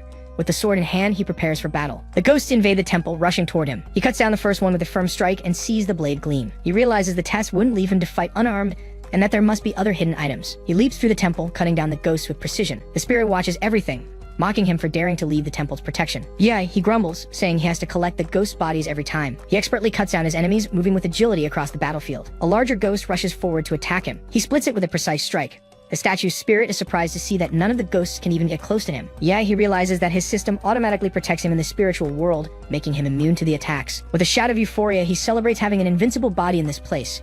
He charges forward without fear and easily eliminates all the remaining ghosts. The spirit watches, shocked, unable to understand how he isn't affected by the martial rhyme's effects. He, with a smug smile, explains there's no secret, just hard work and constant practice. The spirit accepts his answer and decides to grant him the inheritance, since he has subjugated the hundreds of ghosts. Then Yi shatters the Bodhisattva statue with a single blow. In its place, a pit appears, emitting an intense red light. The spirit reveals that the pit contains the essence of the evil spirit he condensed in life, along with the devil in flesh and bone technique. He then hurls He into the pit. Impressed, he remarks that it's the first time he's seen a young man with such a unique personality. As he watches, he recalls his prime when he was a hero capable of traversing an S-level secret realm. He explains that he lived and died using the devil in flesh and bone technique, but over time, the evil spirits eventually turned against him. Before dying, he mixed his soul with the martial rhyme and sealed it inside the statue. He explains that although the evil spirits have dissipated, the remaining power is still immense, and if He can subdue them, he will surpass his former self. Back in the observation room, Liu Qingzhu and her mother are monitoring his progress. Suddenly, Liu Qingzhu's face fills with astonishment as she notices a drastic change on the screen. She turns to her mother, alarmed, and asks what's happening as she sees He's body writhing on the floor. They watch the screen with concern. Liu Qingzhu remarks that he had a smug smile on his face before passing out, but that's over now. The mother explains that martial art was obtained by her grandfather, who, despite being a grandmaster, was rejected by the statue and suffered severe internal injuries. She concludes that the path to extraordinary power is unbearable for ordinary people. But before she can finish her sentence, something on the screen surprises her. He stands up and stretches, raising his hands as if nothing happened. Liu Qingzhu remarks that his ordeal didn't seem nearly as dramatic as her mother made it out to be. In the spiritual world, He thanks the statue's spirit, who praises him as the most talented he's ever seen and entrusts him with his unfinished task. With a cunning smile, He accuses him of cheating during the test. He clenches his fists, feeling his combat power has doubled, even with no apparent increase in his stats. The two women rush into the room and ask if he managed to learn the technique. With a confident smile and a slight nod, he confirms that he did. Liu Qingzhu's mother is shocked, unable to understand how he learned everything in just an hour, and while sleeping no less. As he walks away, Liu Qingzhu watches him, convinced that a true genius is standing right before her. Seeing their disbelief, he turns around with a provocative smile and offers to demonstrate what he learned. He unleashes a flaming blue aura, explaining it's the evil spirit he conquered in the martial rhyme world. He concentrates the energy into his fist. Liu Qingzhu feels the ground shake and hears a ghostly howl echo through the room. Her mother stares at him, clearly impressed. He feels uncomfortable with the attention, thinking she should be a little more reserved. Liu Qingzhu then offers him the chance to learn the other two martial arts. Her mother scolds her outrage, questioning why she would give away the entire family inheritance. But he refuses, saying he's tired and wants to go home. The matriarch suggests he use one of the cars from the garage since he arrived by bicycle. He remembers the motorcycle he saw earlier and asks if she has one. She confirms and offers to give him the best one from her son's collection. Outside the mansion, a young man walks by, curious to meet the son-in-law his mother mentioned. He grumbles about the annoying cyclist who scared his girlfriend earlier. Suddenly, Yi speeds past him on the motorcycle. The young man is shocked to recognize him as the same cyclist from before, now riding his bike. Later that night, Yi parks the new motorcycle in front of his house. Inside, he prepares the monster cores he collected, combining them with sauces and seasonings. He decides to add a bit more sauce to improve the flavor, remembering it didn't taste good at all last time. With his chopsticks, he picks up one of the blue crystals and puts it in his mouth. The system screen shows an increase in his stats, but he realizes it's still small compared to the creatures of the secret realm. Determined, he decides he needs to grow stronger and allocates all his points to the giant model. Next, he prepares to consume the golden core of the demonic vine. As soon as he absorbs it, his body is enveloped in an intense blue aura, and the system warns of an ongoing mutation. He frowns, not quite understanding what that means. He thinks about the risks, knowing a mutation could result in something powerful or a disastrous evolution. Still, he decides to take the risk, comparing the situation to turning a bicycle into a motorcycle. Soon, a notification appears congratulating him for unlocking the S-rank nuclear model. He screams in pain as the transformation takes over his body. The system informs him that upon reaching 100% compatibility, there's a chance to evolve into the Demora star universe. With an excited smile, he repeats the name out loud, finding it incredibly powerful, and decides he needs to upgrade the model as soon as possible. Suddenly, a loud bang from outside catches his attention. He turns, stares at the window, and wonders what's happening or if it might be some kind of attack. Outside, heavily armed police forces surround the park, blocking all exits. Suddenly, a knock on the door puts him on alert. He frowns, suspicious, remembering that the previous owner of this body was a recluse who never had visitors. Soon, a woman in a futuristic battle suit enters through the window, observing him with curiosity and remarking that he's definitely no ordinary martial artist. With a cold smile, she threatens him, saying that now that she's been discovered, she'll have to make him suffer a little. He, however, completely ignores her and starts talking to himself about buying another house, leaving her confused. With an intense gaze, he points at her and declares with a mocking smile, "You're not here anymore." Meanwhile, outside, the battle rages on. The police are facing a powerful and unpredictable enemy. One of the targets reveals an opening, and the forces move in to capture him. Wounded, the man yells for his partner, Yahello, to take the golden gene and run. Resolute, he sacrifices himself, activating a forbidden technique to hold off the police alone. The woman, now wearing a black battle suit, tries to escape but is quickly intercepted by new enemies. She laments the suit's color change, but the man scolds her for wasting time on it. With a steady gaze, she hides the valuable item, and the two escape through a manhole. The pair emerges in a dark, abandoned city alley, celebrating that they've lost their pursuers. The man notices her nano armor has already started to regenerate. Suddenly, Yuri appears before them, approaching calmly. He stares at the woman and asks why she broke into his house. With a sinister smile, he warns her that she picked the wrong neighbor to bother.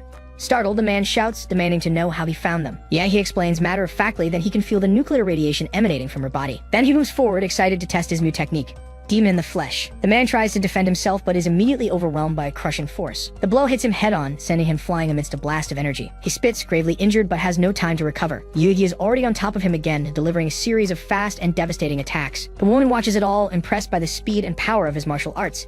He boasts that he's a disciple of the legendary Emperor Gwangla, which leaves the woman confused and surprised by the number of hidden masters in the city. The fallen man warns him not to be so arrogant. Then he slowly rises, his body beginning to distort until it reveals his true monstrous form. With a roar, he declares that as a 6th-level martial artist, he won't be defeated so easily.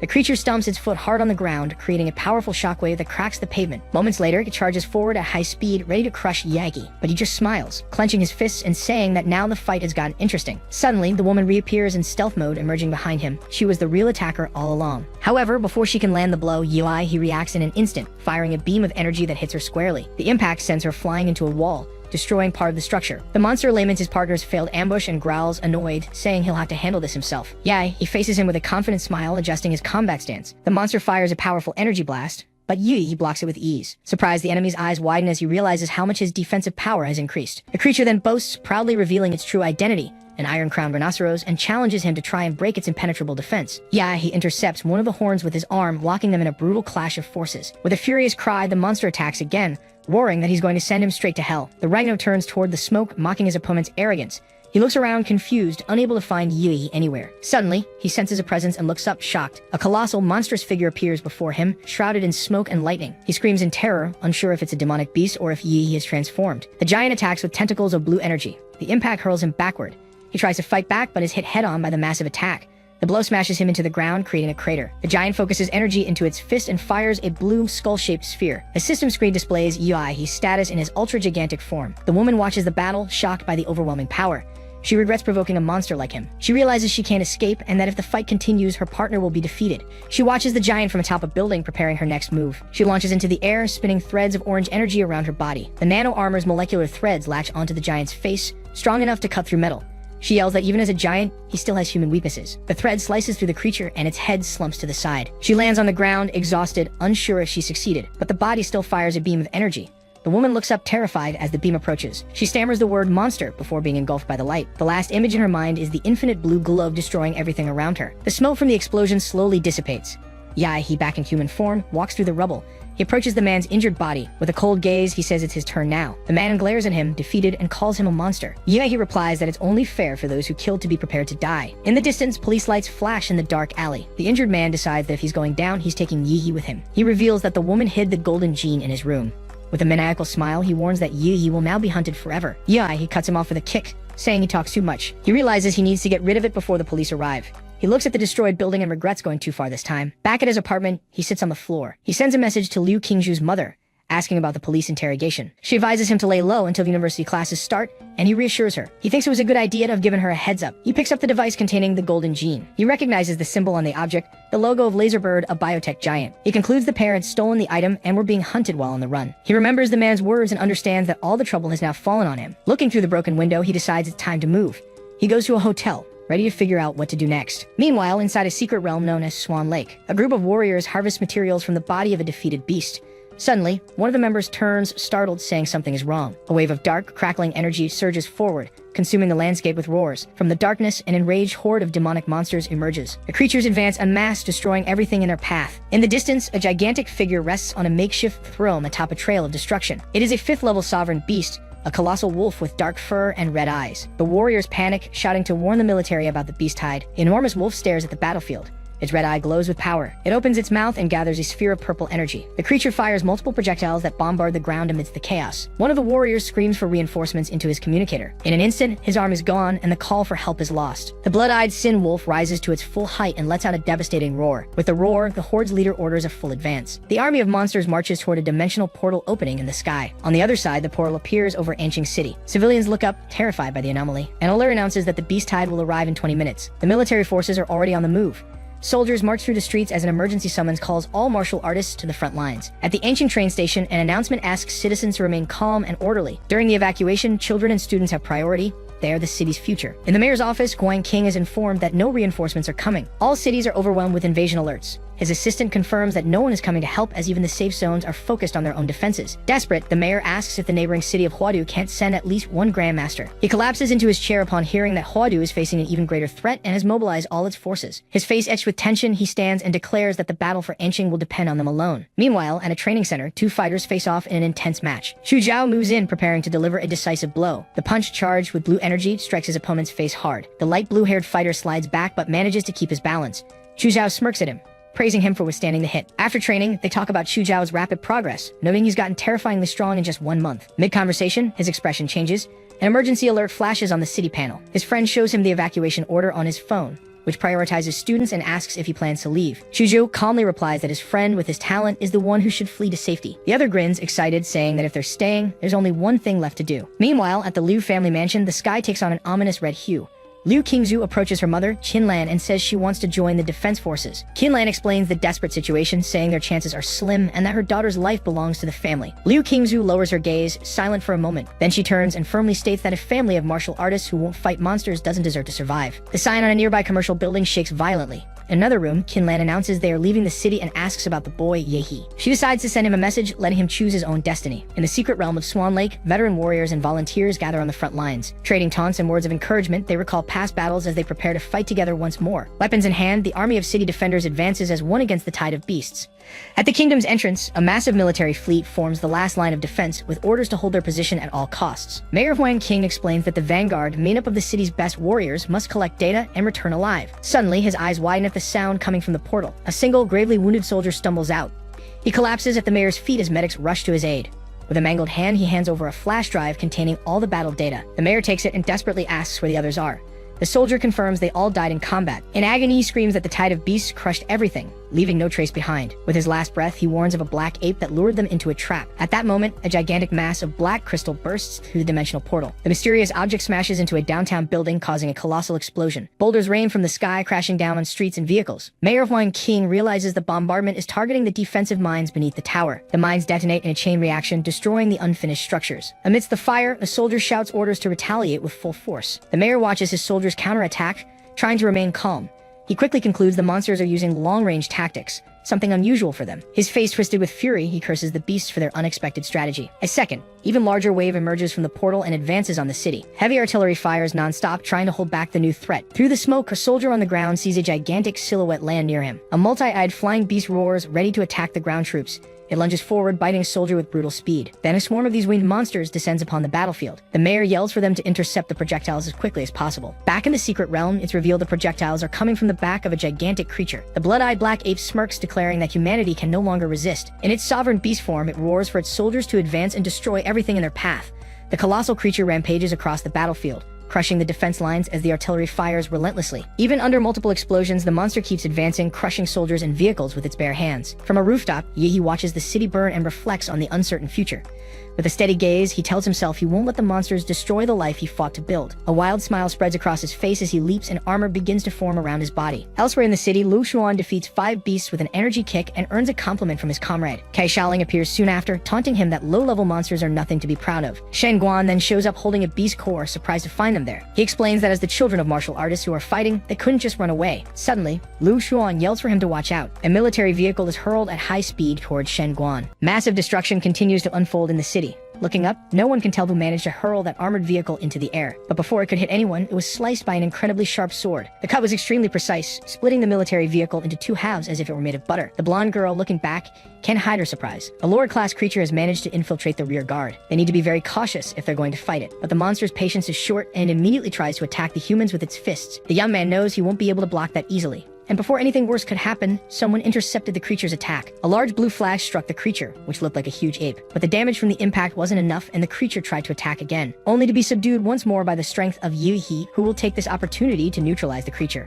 With his hands, he immobilized it with great ease. And since it was a threat to innocent people, it was time for the creature to be stopped. A massive beam of light from the most intense laser was directed at the creature, defeating it. A young man who saw this believed the beasts were fighting each other. However, the swordsman knows that's our protagonist. His presence in this great chaos could mean the preservation of this city for one more day. Yeah, he looked toward the survivors, saying he'll leave that district to Pengzhou as he's now going to help in other areas, disappearing instantly like a flash of lightning. High above, our protagonist can see all the destruction being caused. Using his senses, he's trying to find the area where the beasts are gathered in the largest numbers. He found it. In this dangerous area, armed men are discovering their bullets can't harm these creatures. One of them had the idea to use swords. If projectiles moving at 800 meters per second couldn't do anything, maybe he could with brute strength. His confidence was so high that all the men decided to obey. After all, what could go wrong? Bravely, they advanced toward a predictable outcome, quickly overcome by the powerful creature's defenses. It still had time to knock down others with its paws. A subordinate told the captain they needed to retreat, otherwise all fighters on that site could be defeated. The captain uses his blade to hold back some creatures. He knows his military duty. Their obligation is to buy time for people to escape. But before they could continue fighting, a dark red mist began to emanate from the monsters' bodies. It seemed to be absorbed by the larger creature.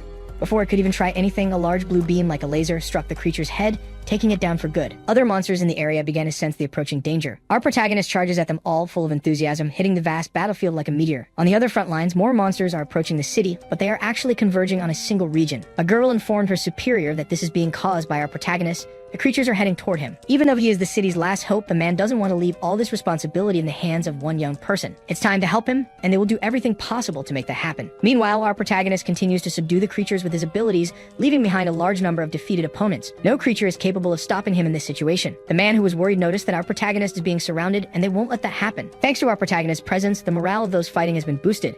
They don't want to lose the city like this. An enormous monster, wanting to take out its frustration on someone, charges forward. But before it could hit its target, it crashed into a magical barrier. That large structure was created by someone, and the one responsible is flying through the air. He knows he won't be able to stop the advance of the most powerful primitive beasts. One of them managed to climb it as if it were a tree. And once in the air, it wants to attack this citizen. What it didn't know was that he was prepared and is now going to show his power, firing a completely overwhelming energy at the creature. But the man's eyes are focused on the entire battle. A creature of absurd dimensions is coming from the sky. That is the Mountain Smasher, a level 4 Lord-class creature, king of its kind. The man knows things just got serious. If the sovereign monarch has entered the battlefield, the situation is critical. Changing his strategy, he touched the magical barrier with his hand, using his mountain smashing technique.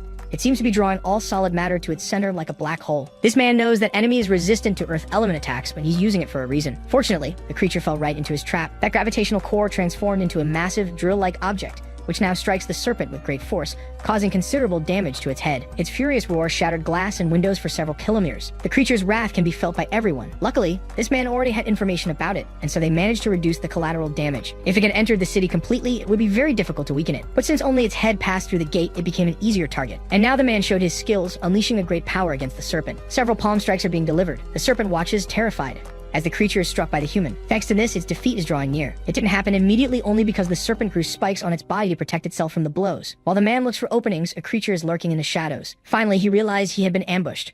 His reflexes couldn't keep up with his perception, and he was captured by a creature. An ape is asking what this human is doing on its mountain. That's when the man realized the red-eyed ape had been hidden there the whole time. And now this creature wants to defeat this poor soul, throwing its enemy to the ground with great force. The gorilla looks at its own hand, believing there are no powerful martial artists in this city, and that it can now do whatever it wants. And the man who was almost defeated is quite weakened, watching the creature carefully. Willing to continue the battle, the man is concentrating his power in one hand. With it, he created a kind of dragon, a storm of blades. But for the ape, all that resistance is meaningless. Destruction is inevitable. There is nothing on this battlefield that can contain its strength. Without a worthy opponent, humanity has become an easy target. The storm of blades advances, but the ape remains still. Its body is so strong and resilient that the blades shatter upon impact. Even so, it praised the attack's speed, though it considered it weak. As it says these words, the man managed to manipulate a large amount of solid matter.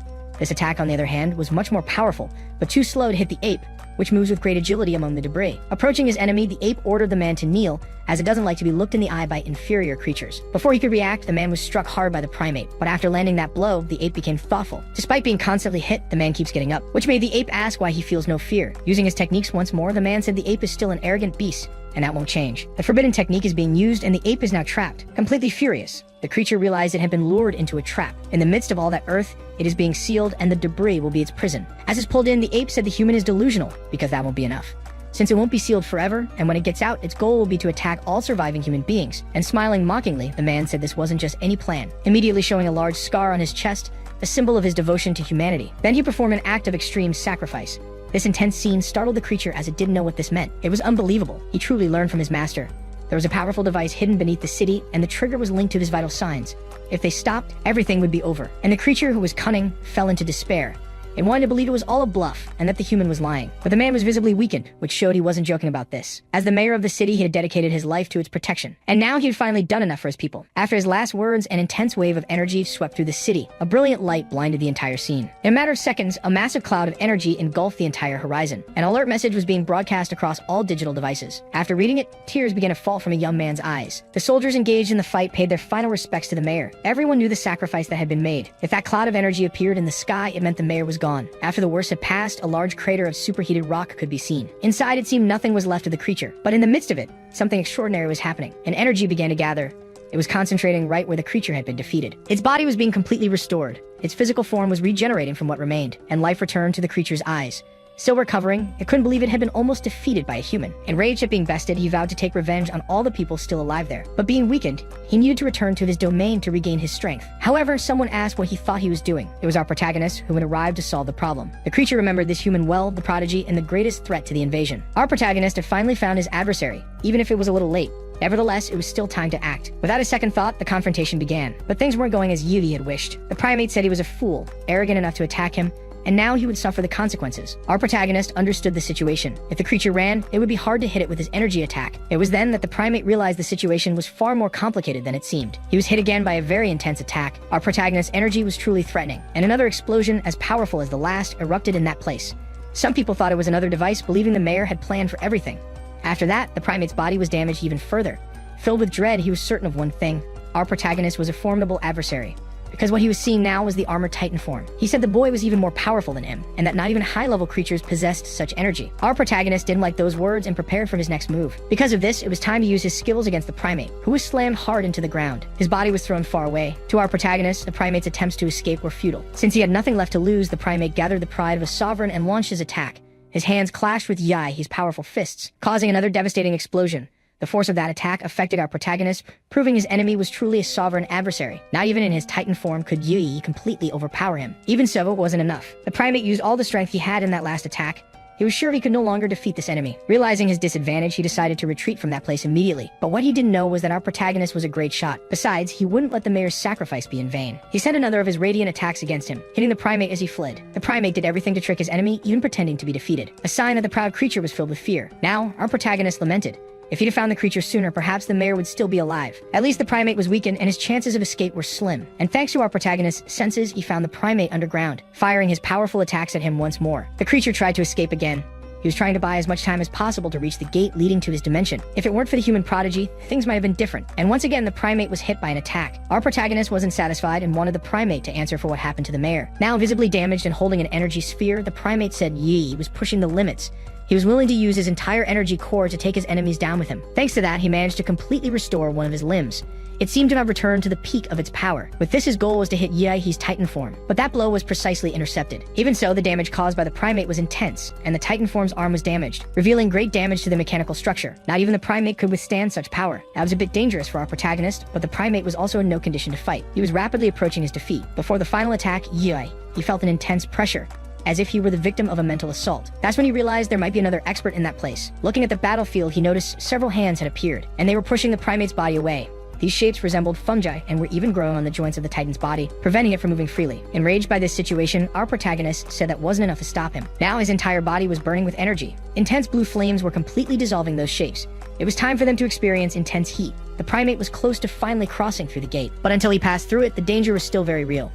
An imposing and menacing figure wreathed in flames was approaching quickly. This left the primate completely desperate. If they didn't hurry up and flee, there would be no escape. The shapes were hurrying, and the person responsible was trying their best. Our protagonist was surprised by what he saw and wondered if that was also a magical creature. The mysterious shapes had merged, creating a huge creature of terrible power. The city was still heavily damaged from the battle, and the thing that seemed responsible for the primate's escape was taking form. Its eyes were finally revealed. They were menacing and deep. The creature also let out a fierce, deafening, and dangerous roar. Our protagonist managed to block the hearing of his giant form, but his mind was still affected by the sound. It was as if he were being enveloped by that energy. After what happened, many people were affected, and he couldn't let the primate escape like this. Completely determined, he warned that the primate would not escape. And now the hero was gathering energy in the palm of his hands, hoping to settle this fight once and for all. His physical form completely left the Titan. Our protagonist did this on purpose. That was his specialty, a small, concentrated sphere of energy. Slowly, the energy spread through the creature's body. Meanwhile, the monster formed by the shapes continued to emit its sound. Another massive explosion occurred. The people watching the fight from a safe distance were growing more confused, as the beasts invading the city were now behaving erratically. Even so, they couldn't abandon their posts, and thanks to that final attack, the ape was finally defeated. It was up to the remaining martial artists to neutralize the beasts roaming the area. It took a full day for them all to be contained. The siege on that city was won by the humans, but the cost was high.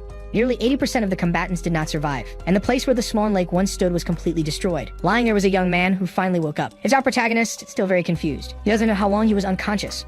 Thanks to the energy released in the explosions, he was able to replenish his strength. The battle was truly intense. Thanks to what the mayor did, our protagonist had the chance to defeat the Black Ape for good. Although the variety of creatures he faces is interesting, it's hard to defeat a supreme-level beast. Our boy was very lucky, but he believes that, in time, he'll reach the pinnacle of martial power. The fastest path to that is attaining the power of the Cosmic Emperor. That's why he needs to hurry and collect the necessary magic cores compatible with this power.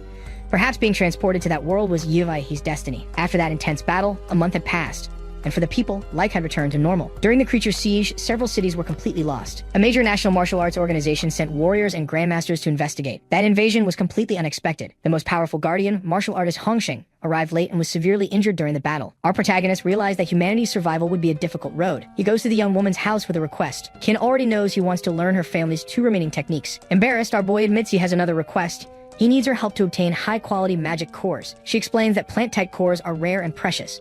Intrigued by his proposal, she asks what he can offer in return. Our protagonist knows the university's freshman orientation includes a secret dimension exam. He offers to help King-Chu take first place. She's interested but says he's underestimating the challenge, telling him he's still a long way from the other prodigies. Our boy knows she's entrusted her family's future to him, so he thinks she should be a bit more optimistic. Standing up, she seems to agree, stating she'll help him one more time. Back in the city, our boy arrives at the hospital. He's immediately recognized by several people who now see him as a true hero. Among them are many admirers. Our protagonist goes to visit his friend who is no longer the most popular guy in town. Another young man in the infirmary is also thrilled by the visit, but our boy has no idea who he is.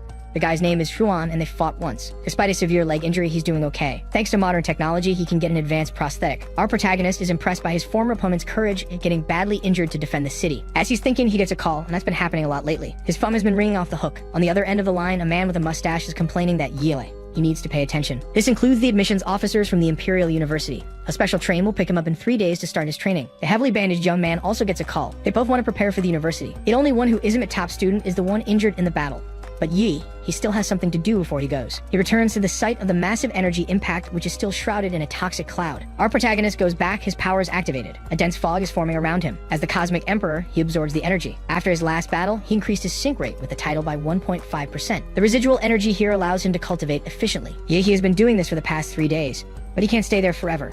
The train to the university is about to depart, and he heads there to begin his journey. Among those boarding are some familiar faces. In fact, he just made a very flashy entrance at the station. At least he made it on time.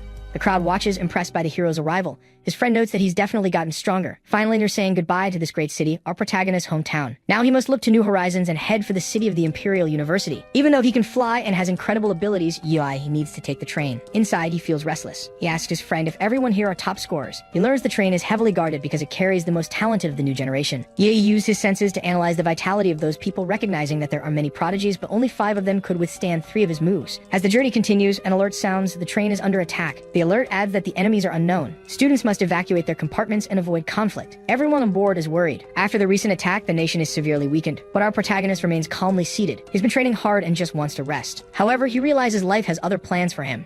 It's time to act. Despite the warning, the train keeps moving. A badly injured freshman tries to block our boy's path. The enemy has already breached the first 3 cars.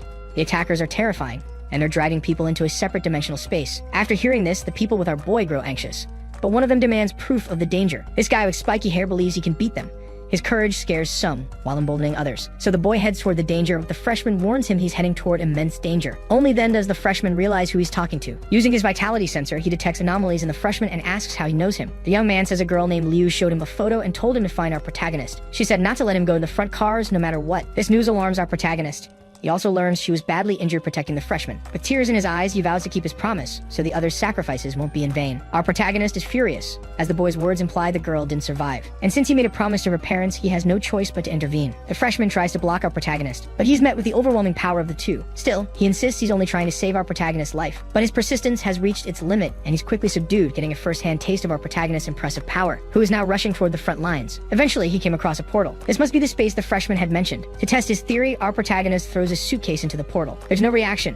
His senses can't detect any energy from it, which is confusing. Still, he decides to go in and see what's happening. Once on the other side, our boy is surprised. A winding path appears at his feet, leaving him a bit confused. Although he entered with his friend, he's now completely alone. Unsure of what to do, our protagonist heads toward the light. He arrives in a completely abandoned and destroyed city. His force field can't detect anything either, as if it's being blocked. Only one option left. Our boy takes to the skies. He heads toward the tallest building he can find. Enraged at whoever is responsible, our hero unleashes a massive energy attack. He releases a huge wave of power into the sky, shaking the entire dimension. The other freshmen, trapped in the city, see our protagonist's powerful strike. It seems to have caught some attention, as figures begin moving toward our hero. Liu is badly wounded. She realizes our hero is here, ignoring her warning. Looking down, our hero sees he's drawn a lot of attention, including his enemies. A man in a pig mask charges at him, ready for an intense fight. Our protagonist hates mysteries. He decides he'll take that mask off with his own 2 hands. The man prepares for combat, but all he gets is a direct, powerful blow. Despite this, our hero realizes the man withstood his strongest blow and is completely unharmed. He seizes the opportunity to strike with his blade, but our hero's resilience surprises him. The protagonist's regeneration is so intense that he blocked the blow with his muscles alone. His attacker's strength isn't that great, but the weapon piqued our protagonist's interest. Using his hands, he immobilized the opponent's head, wanting to get a closer look at its structure. Since it was very dark, our hero had to illuminate the individual's face with his energy beam. Unfortunately, the blast was so powerful it completely defeated the creature. That's when you notice something inside its head, a kind of jade pendant. Our hero now figures this must be part of a challenge in this dimension. And that opponent's weapon was enchanted with a high-level dark aura. After the aura was dispelled, the weapon became ordinary again. While still pondering the situation, an arrow was shot toward our hero, but it was quickly intercepted by his defensive skills. Another adversary is approaching, ready for a fight. Our protagonist doesn't like to be caught by surprise. To be surprised, an arrow shot up from the ground. This is a technique used by that mysterious man. It managed to get our protagonist's body several times, but this only made him angrier, as these attacks are nearly enough to defeat him. Completely focused, our hero summoned an immense dark power, and now he's at full strength. His cosmic power is heading toward the opponent. The blow is so powerful that a nearby building, which had nothing to do with the conflict, was destroyed. From a distance, other people are trying to understand why the building collapsed. Meanwhile, our protagonist is looking for the one responsible for the attack. He finally finds an adversary wearing a rabbit mask. This opponent can also strengthen his legs in a surprising way. This was done so he could leap with great speed. Even so, it's not enough to surprise our protagonist. Although he defended himself, he realized the masked adversary is a martial artist, who was already pointing his spear at our protagonist's face. But before he could be hit, a barrier of ice was summoned to protect him. Thanks to this technique, the adversary was completely surrounded by a wall of ice. Our protagonist's friend was the one who created it, and with his sword, he intends to stop the opponent. Since he wasn't prepared, his strike wasn't fast enough to hit the creature. All he managed to do was make the opponent even angrier, who now advances, executing several spear strikes, completely destroying the ice wall. But our protagonist's friend has his own skills. He knows palm impact techniques, which were effective enough to hurl the opponent far away. At that moment, the creature understood what happens to its adversaries. An enormous dark energy is approaching its body. It's our protagonist, who in his most powerful form managed to subdue it with a single move. Following this action, another energy explosion occurred. Minutes earlier, a few people were talking in an abandoned building. He knows the masked one's weapons can overcome any defense, and the guy who showed up firing his energy into the sky must be just another defeated competitor, because now, everything has gone silent again. This woman knows that the prodigies of this generation are on another level and are capable of fighting the masked ones. And compared to those from the Haudu region, the other students aren't as strong. As they reflected on this, another energy explosion happened, leaving those people completely speechless. The long-haired guy is also watching this. He asked his friend what he thinks about it, and an introverted colleague in a Hoda believes it's a freshman's technique. They had just defeated the horse-masked figure, and now they want to know how someone possesses such an exaggerated power. They have managed to gather 4 pendants so far. Other freshmen are also collecting the pendants. They're separated according to the zodiac signs, and they need to collect them all. The most dangerous among them is the dragon. Its touch is extremely perilous, and it would be best to avoid it at all costs. And the introvert is sure that the freshman releasing this blue energy must also have several pendants. Since they desire victory, it's time to collect pendants from the other students. Our protagonist's battle is over. He already has the pig pendant and now the rabbit one. His friend wants to know if they are really going to hunt these masked figures. Our protagonist confirms it. He said there's another opponent nearby, the one who tried to hit him with an arrow. It's possible to track him through his energy. After walking a bit, our protagonist found signs of a battle. There was still heat in those marks. The people involved can't be too far. Our protagonist's friend noticed they were close and sensed something unusual. He immediately used his ice sword, sending an attack in the direction of his intuition, disrupting the invisibility technique of a female combatant in the process. Our protagonist's friend didn't like knowing someone was hiding in the shadows there. Before he could attack her again, a combatant capable of using flames entered the scene, using his technique to counter the ice of our hero's friend. This combatant also proved to be impatient and is complaining about his colleague's lack of skill for getting discovered. Our protagonist approached menacingly and wants to know if they were trying to ambush them. The girl said they got it all wrong, that they were chasing the chicken masked figure. As she says this, her friend gets ready. Our protagonist is already very angry and determined to find out the truth. He grabbed the girl, questioning her. It was a clone, which only made the girl very apprehensive. While her partner had already expected this, he immediately got into position, puffing up his cheeks and throat like a frog. He hurled all that special smoke toward our protagonist. As our hero is very cautious, he retreated immediately. At that moment, the girl revealed a large fan and she is going to push the smoke toward them, blowing the dense fog in our protagonist's direction, engulfing our heroic duo. Now that they are surrounded by the fog, the flame user is going to launch his power at them, producing a massive explosion. With this, they believe they have emerged victorious, as no one can withstand that combination of powers. But this only made our protagonist even angrier. With determination, by clapping his hands, our hero pushed the dangerous smoke away. This left the flame user terrified. Not even the greatest experts could do something like that. And to his surprise, the opponent saw a swift blow approaching at the speed of light. It's our protagonist who is now in control of the situation. The confrontation is underway. The girl realized she wouldn't be spared just for being a student. She would certainly be questioned. Before she could think of fleeing, she noticed her legs had been frozen. She had completely ignored our protagonist's friend, who is now approaching her, determined to know who was behind the plan. The student knows there's no way to reason with a motivated adversary. She used her wind to break the ice that trapped her feet. Like a projectile, she began to flee in desperation. What she didn't know was that she would be captured immediately. Looking back, astonishment filled her eyes. Our protagonist confronted the student as he went to that location prepared to fulfill his mission. This time, the approach would be direct and there would be no hesitation. However, luckily for her, she managed to escape. This only activated our protagonist's pursuit instinct, and he was determined to recapture her. He unleashed his intimidating energy, the one he uses to confront adversaries, capturing the student who can no longer escape as she was restrained by the energy of those he had already confronted. Our protagonist ordered her to accept her fate, as there was no one to help her now. Completely surrendered, she decided to hand over the item, the 2 pendants Dana collected. Since he was in a good mood, our protagonist told her to tell him everything she knows. The student said that to win this challenge, it's necessary to collect 12 pendants. Possessing a lot of information, she suggested guiding our protagonist inside that place, planning to take advantage of the situation and grab the pendants if he were defeated. But exuding an intimidating energy, our protagonist said that wouldn't be necessary.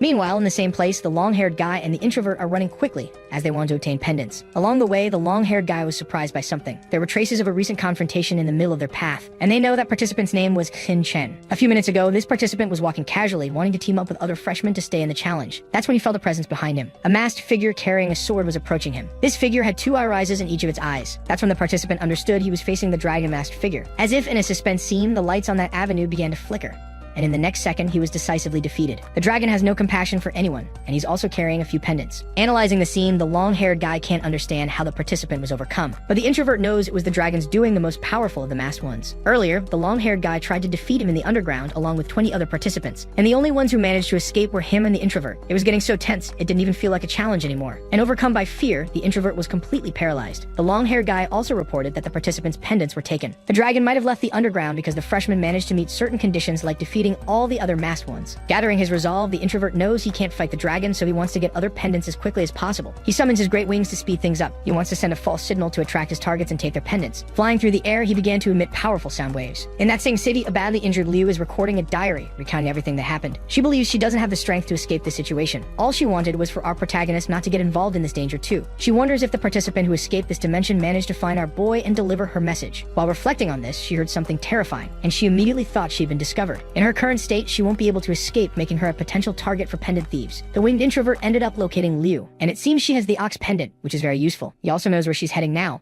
He believes it's a trap set by the girl, trying to lure him to the underground where the dragon is, but he knows the creature has already come to the surface.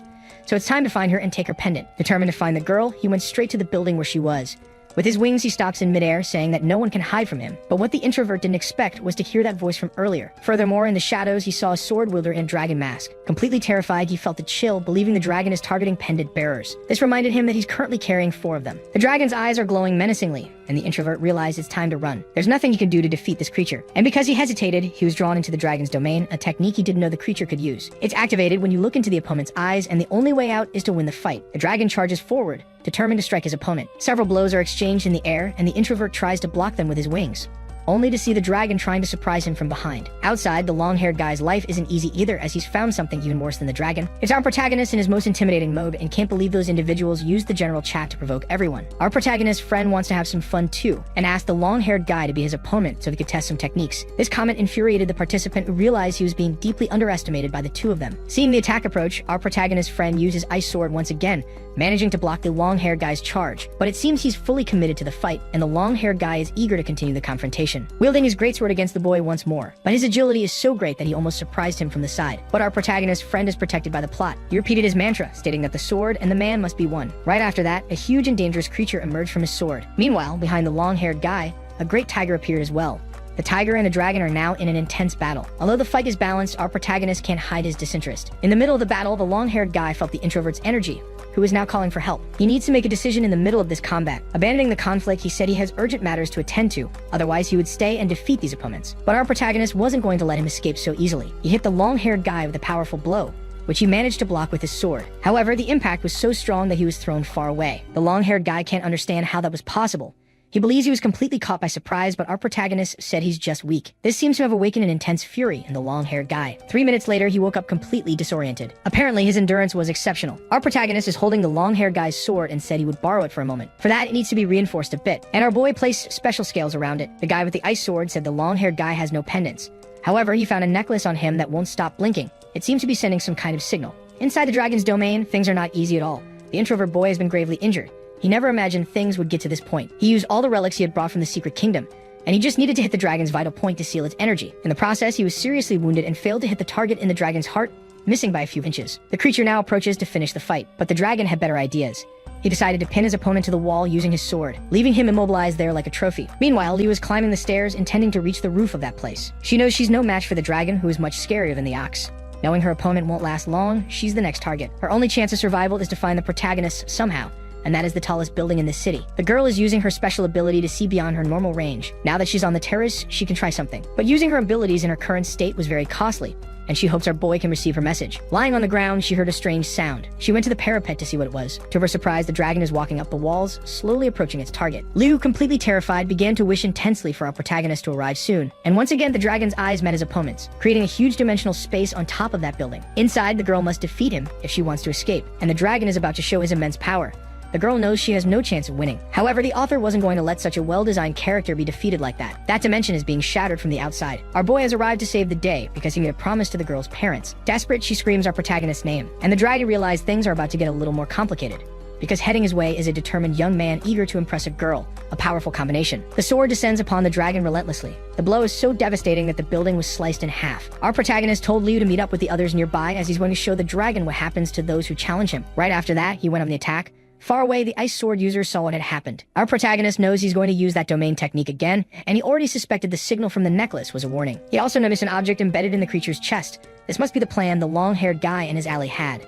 The dragon is preparing to attack, but our protagonist wields a Godzilla sword made for combat. Both warriors clash their weapons with all their might. Our protagonist was already looking for a chance to test himself. During their battle, more buildings are cut down as if they were building blocks. The dragon is a fierce enemy, and he is determined to defeat our protagonist with his sword. He charges at him with his primitive fury. Our boy noticed that the blows are getting heavier and more dangerous. He is thrown towards the ground with great force. But in the midst of all that dust, a cosmic energy is gathering. The dragon understood this could be very dangerous, and Godzilla's atomic breath came down on him, devastating and relentless. Finally, our protagonist found a worthy opponent, one that required him to don his Godzilla armor. He knows the dragon won't be defeated so easily. After that powerful blow, part of the dragon's mask was destroyed, revealing a human face. This motivated our protagonist, who sensed that the battle would become even more intense. The dragon charges at him once again, determined to defeat him with the next strike. Our protagonist felt the immediate danger, but in his Godzilla form, he is immensely powerful. However, he soon discovered that by destroying part of the mask, the dragon's strength and speed had increased. And that's not all. A special ocular technique is now being used constantly. With his great strength, the dragon managed to shatter the magnificent sword. This left our protagonist quite surprised, because now he has no weapon capable of withstanding that powerful assault, and the dragon's katana is approaching faster and faster. At that moment, the protagonist acted decisively, activating his maximum power and stopping the sword with incredible force. Finally, he managed to restrain his adversary. At such a short distance, his attacks are very effective. Even the dragon realized there was no escape. He was hit by a powerful blow to the chin. With that strike, his mask was completely destroyed. But our protagonist continued his offensive. He unleashed a sequence of swift attacks against the dragon. Our protagonist is aiming for vulnerable points to neutralize his opponent. At the same time, he's blocking his adversary's energy points, increasing the internal damage. From the force of the blows, the dragon became very weak and even dropped his sword. But he did this cunningly, kicking the blade with his foot, intending to hit our hero. He was already expecting some kind of strategy like this. But while he's wearing the Godzilla armor, there's nothing the dragon can do to win. Our protagonist used a fan to block this attack. Now it's time to end everything with his power. The protagonist summoned a great cyclone of shadows to envelop his adversary, and the great cyclone continues to spin without stopping. In the middle of it, the dragon is being overwhelmed and dark energy surrounds him. But our protagonist wasn't finished yet. He wants to confront this enemy one more time, charging at him with all of his kaiju fury, unleashing a devastating cosmic energy blow. The battle is so one-sided now that the opponent seems to have no chance left. He's about to take a second, equally powerful hit. Our protagonist launched a direct attack, but since this is a Chinese story, the move's name is Mountain Fist Blocking Black Lightning. The blow sent the dragon hurling between the building walls as if he were a pinball, until he inevitably came to a stop on the ground. For our protagonist in his Godzilla armor, that dragon wasn't much of a challenge. Almost out of strength, the dragon tries to lift his sword one more time, but our hero is already impatient and delivered the final blow with the creature's own sword, ending the combat once and for all. And with that, he obtained the last pendant. It's time to finish this difficult challenge. Far away, the long-haired guy is quite apprehensive. Gathered with the other survivors, he must already know what happened to his colleague. Just then, Liu questions if the protagonist should have faced the dragon alone. She didn't seem to grasp the situation, as there was no other choice. And that's exactly what the guy with the ice sword said. Besides the protagonist, no one was capable of facing that creature. This made the girl realize he's right. In fact, she was seriously injured at the very beginning, leaving her unable to fight. Our protagonist noticed she was too distracted by her thoughts, and he needs her attention to get the bull pendant. With all the pendants in hand, he arranged them according to the zodiac order. But so far, nothing special has happened. The long-haired guy believes it's related to the dragon pendant, which wasn't supposed to belong to one of the hunters. There must be some activation condition, so that pendant was removed from the order of the others. That seems to have caused a reaction in this dimension. A portal appeared in the sky, and the entire city is disappearing. Our protagonist can't tell when it is. To make matters worse, there's an eye in the middle of that portal, leaving all the freshmen in complete disbelief. And a mysterious force seems to be pulling our protagonist. Without any explanation, his eyes opened in a completely different place. They had all returned to the train car. Some still had their memories, many had not returned. A recorded announcement informed the students they had been taken to an illusory realm. This was this year's freshman hazing. What a strange university, they took hazing to a whole new level. Now everyone was informed that our protagonist's team managed to collect all 12 pendants and that our hero's performance was exceptional, so he will receive a reward. Immediately, rumors start to spread through the train. No one can figure out how he was able to do such a thing. And now our protagonist realizes he has finally achieved what he wanted. By meeting specific conditions, he received a reward from the system. Now our hero hopes there won't be any kind of trick this time. In the system portal, an imposing creature appeared before him. The vampire model is now available, capable of influencing other beings and manipulating their life energy. After that extremely memorable and disturbing event, the train continues toward its destination. Our hero is celebrating getting the vampire card, but some people came over to talk to him. It's the introverted kid and the long-haired guy who want to know if he really defeated the dragon. Our protagonist was even more emphatic. He defeated the dragon, leaving the introverted kid completely speechless. He announced to everyone that he wanted to create a new student club at the university and asked our protagonist to be their president, because with our protagonist's strength, they can fight against tradition. The others saw that the arrogant kid actually invited someone, which was incredibly surprising. But of course our hero refused. He prefers to act alone and doesn't care much for factions. Even so, the kid left his business card with him, hoping they could talk about it soon. Later that same day, the train finally reached its destination. Looking out the window, our protagonist was as happy as a child. It's the first time he's ever seen a city as large and developed as this one. Disembarking from the train, they marveled at all the development. An assistant is showing all the freshmen which way they should go. And gradually, they become immensely shocked, because an aircraft worthy of StarCraft is waiting for all of them. A recorded announcement said the students must board it and find their respective seats, which have the same number as on the train. Our protagonist ended up meeting Liu, but the girl had been advised by her own mother that even though they are engaged, they aren't married, so she must control her hormones, giving our hero a somewhat aggressive response.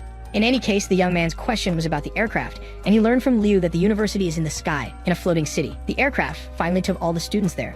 There is an electromagnetic field around the entire city, preventing dangerous monsters from approaching. After disembarking, they need to show their IDs. After that, they go through one more station and finally arrive at the dorms. All the buildings there are enormous, and our hero can't stop being impressed by it all. Some even think he's some kind of idiot. At least he and his friend with the ice sword will be close, separated by only 2 floors. Our protagonist was surprised to find they would have a 100 square meter apartment, fully furnished, with a state-of-the-art computer, and even a jacuzzi tub. For him, it's like staying in the best hotel that exists.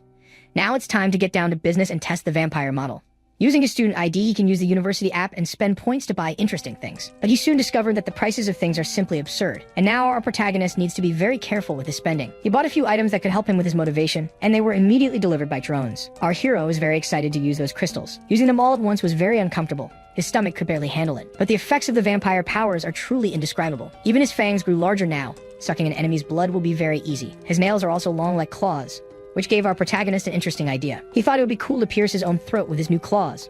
Our protagonist gagged at the idea. A large wound appeared on his neck, but it regenerated almost instantly. With this, he realized his regeneration had become even faster, and it was incredibly obvious to him. Now in the training room, he will test his other skill, Red Calamity. Closing his eyes, he tries to concentrate his new energy. His eyes open, filled with determination. On the other side of the arena, a malevolent figure appeared. Our boy asked the figure to approach and try to hit him with a punch. The malevolent figure channels its power to deliver the best possible blow, causing another equally malevolent figure to appear on its back. Now its fists are ready to strike our protagonist. He tries to defend himself in the most foolish way possible, by crossing his arms in front of his face. It's a guard that doesn't exist in any martial art. It would have been interesting if the malevolent figure had hit him in the stomach, but it went straight for his defense. Our protagonist felt all the bones from his elbow down shatter, and the force of the impact was so great that he was sent flying. As he got up, he noticed his arms felt like boiled noodles. Now it's time to test time freeze. To our boy's surprise, he managed it for 5 seconds. That's his current limit. He decided he would keep trying to increase it. With great concentration, he managed to raise this limit little by little. But to reach the 5.5 second mark, he's about to explode. And his barrier was completely destroyed upon reaching his new limit. 5 seconds is the body's original limit, but for our protagonist, it's just a barrier to be broken. The next day, he's walking through the university. Thanks to the vampire ability, sunlight isn't very pleasant for him now. Our boy is feeling uncomfortable. As they were walking, the ice sword guy asked if our protagonist had heard about the latest reforms that year. Classes will be in small groups like a mentorship, and students can seek guidance from different mentors. Our protagonist wants to know if he needs to look for someone, and his classmate informs him that in his case, he doesn't. Showing him a notice shared at the university, he explains that our boy did so well in the hazing ritual that he can choose any mentor, and none can refuse him. Heading straight for the gym, there's a long line of students. Our protagonist doesn't want to waste his time there and says he'll meet up with his friends soon. Since he can't be refused, he can use this advantage. But for him, having to choose a mentor will be a huge pain. Until our boy smelled a very different scent. This is the smell of blood. Immediately, he started following this trail. Thanks to his new abilities, he could sense an aggressive aura. Following the trail, he was surprised by what he saw. A girl is crouching on the ground eating a sweet potato, and she doesn't seem threatening at all. Our boy can't understand how such a cute girl could be the source of that evil energy. Standing up, she asked if our protagonist trains with a demon's body. Since this is true, he was surprised. She then said she helped Yahello himself improve his technique. Our boy knows exactly who that guy is. He's the weirdo with the broccoli head. And the girl said this man was her disciple 90 years ago. But our protagonist has a hard time believing it, as she looks very young. But few things are impossible for those who have reached the pinnacle of martial arts. Maintaining such an appearance isn't that challenging. Changing her expression, the girl asks if our protagonist doesn't believe her, and he started to joke with her. Right after that, he felt as if his head were in a guillotine. Such was the killing intent of the woman before his eyes. And the sensation was so real, it felt like a hallucination. That is the true scarlet calamity. But before he could say anything, the girl put a lollipop in our protagonist's mouth. She apologized for getting too carried away. She didn't want our boy to complain about her to the university. She only gets a few hours of release each week. Growing more curious, our protagonist wants to know who she is. Her name is Gong Ki, the weird girl, a very powerful grandmaster. She even made the university president cry when they were kids. Hearing all that, our boy immediately dropped to his knees. If that girl really is a grandmaster, she could help him overcome this technical bottleneck, as their styles are very compatible. As he formally asked to become her disciple, the woman was visibly taken aback. Far away, back at the gym, the mentors are observing the students. Among them are the 5 deans.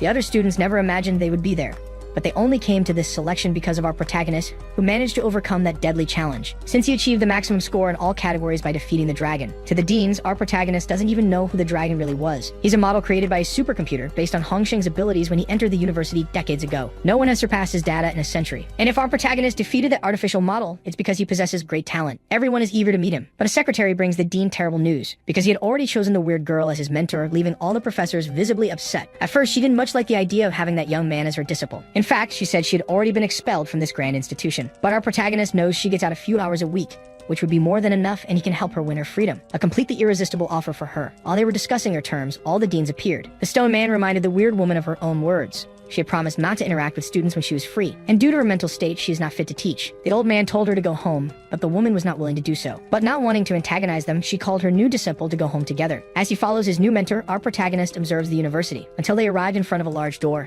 Inside the elevator, he asked if she lived there. She said yes, and that she had had problems in recent decades, accidentally causing incidents, but had recently learned to control herself. Sensing the boy's enthusiasm, the teacher asked if he wasn't afraid, and he finally realized he could be easily overpowered in that place. Curiously, they arrived at a very particular floor. When the elevator door opened, he saw a narrow hallway designed that way because only that teacher ever passes through. There was a countdown happening, and our protagonist wanted to know what caused it. Anxious and in a hurry, The teacher said they needed to get to the other side immediately. If she didn't make it in time, an alarm would sound at the university and everyone would be looking for her. Helping his new mentor, our protagonist hurried to get through as well. On the other side of the door, they were completely isolated from the outside world, and a barrier also appeared, an intense energy field. This causes any martial technique in that space to be greatly weakened. The teacher explained that this was her containment housing. To make her stay more pleasant, the apartment was extremely well furnished, spanning 3 full floors. This way she could stay there calmly without thinking of escaping. For someone who was supposed to be in containment, our protagonist thought the apartment was very luxurious. Meanwhile, the news was brought to the university president, but he respected our protagonist's decision. When a true talent appears, their obligation is to help them develop even further.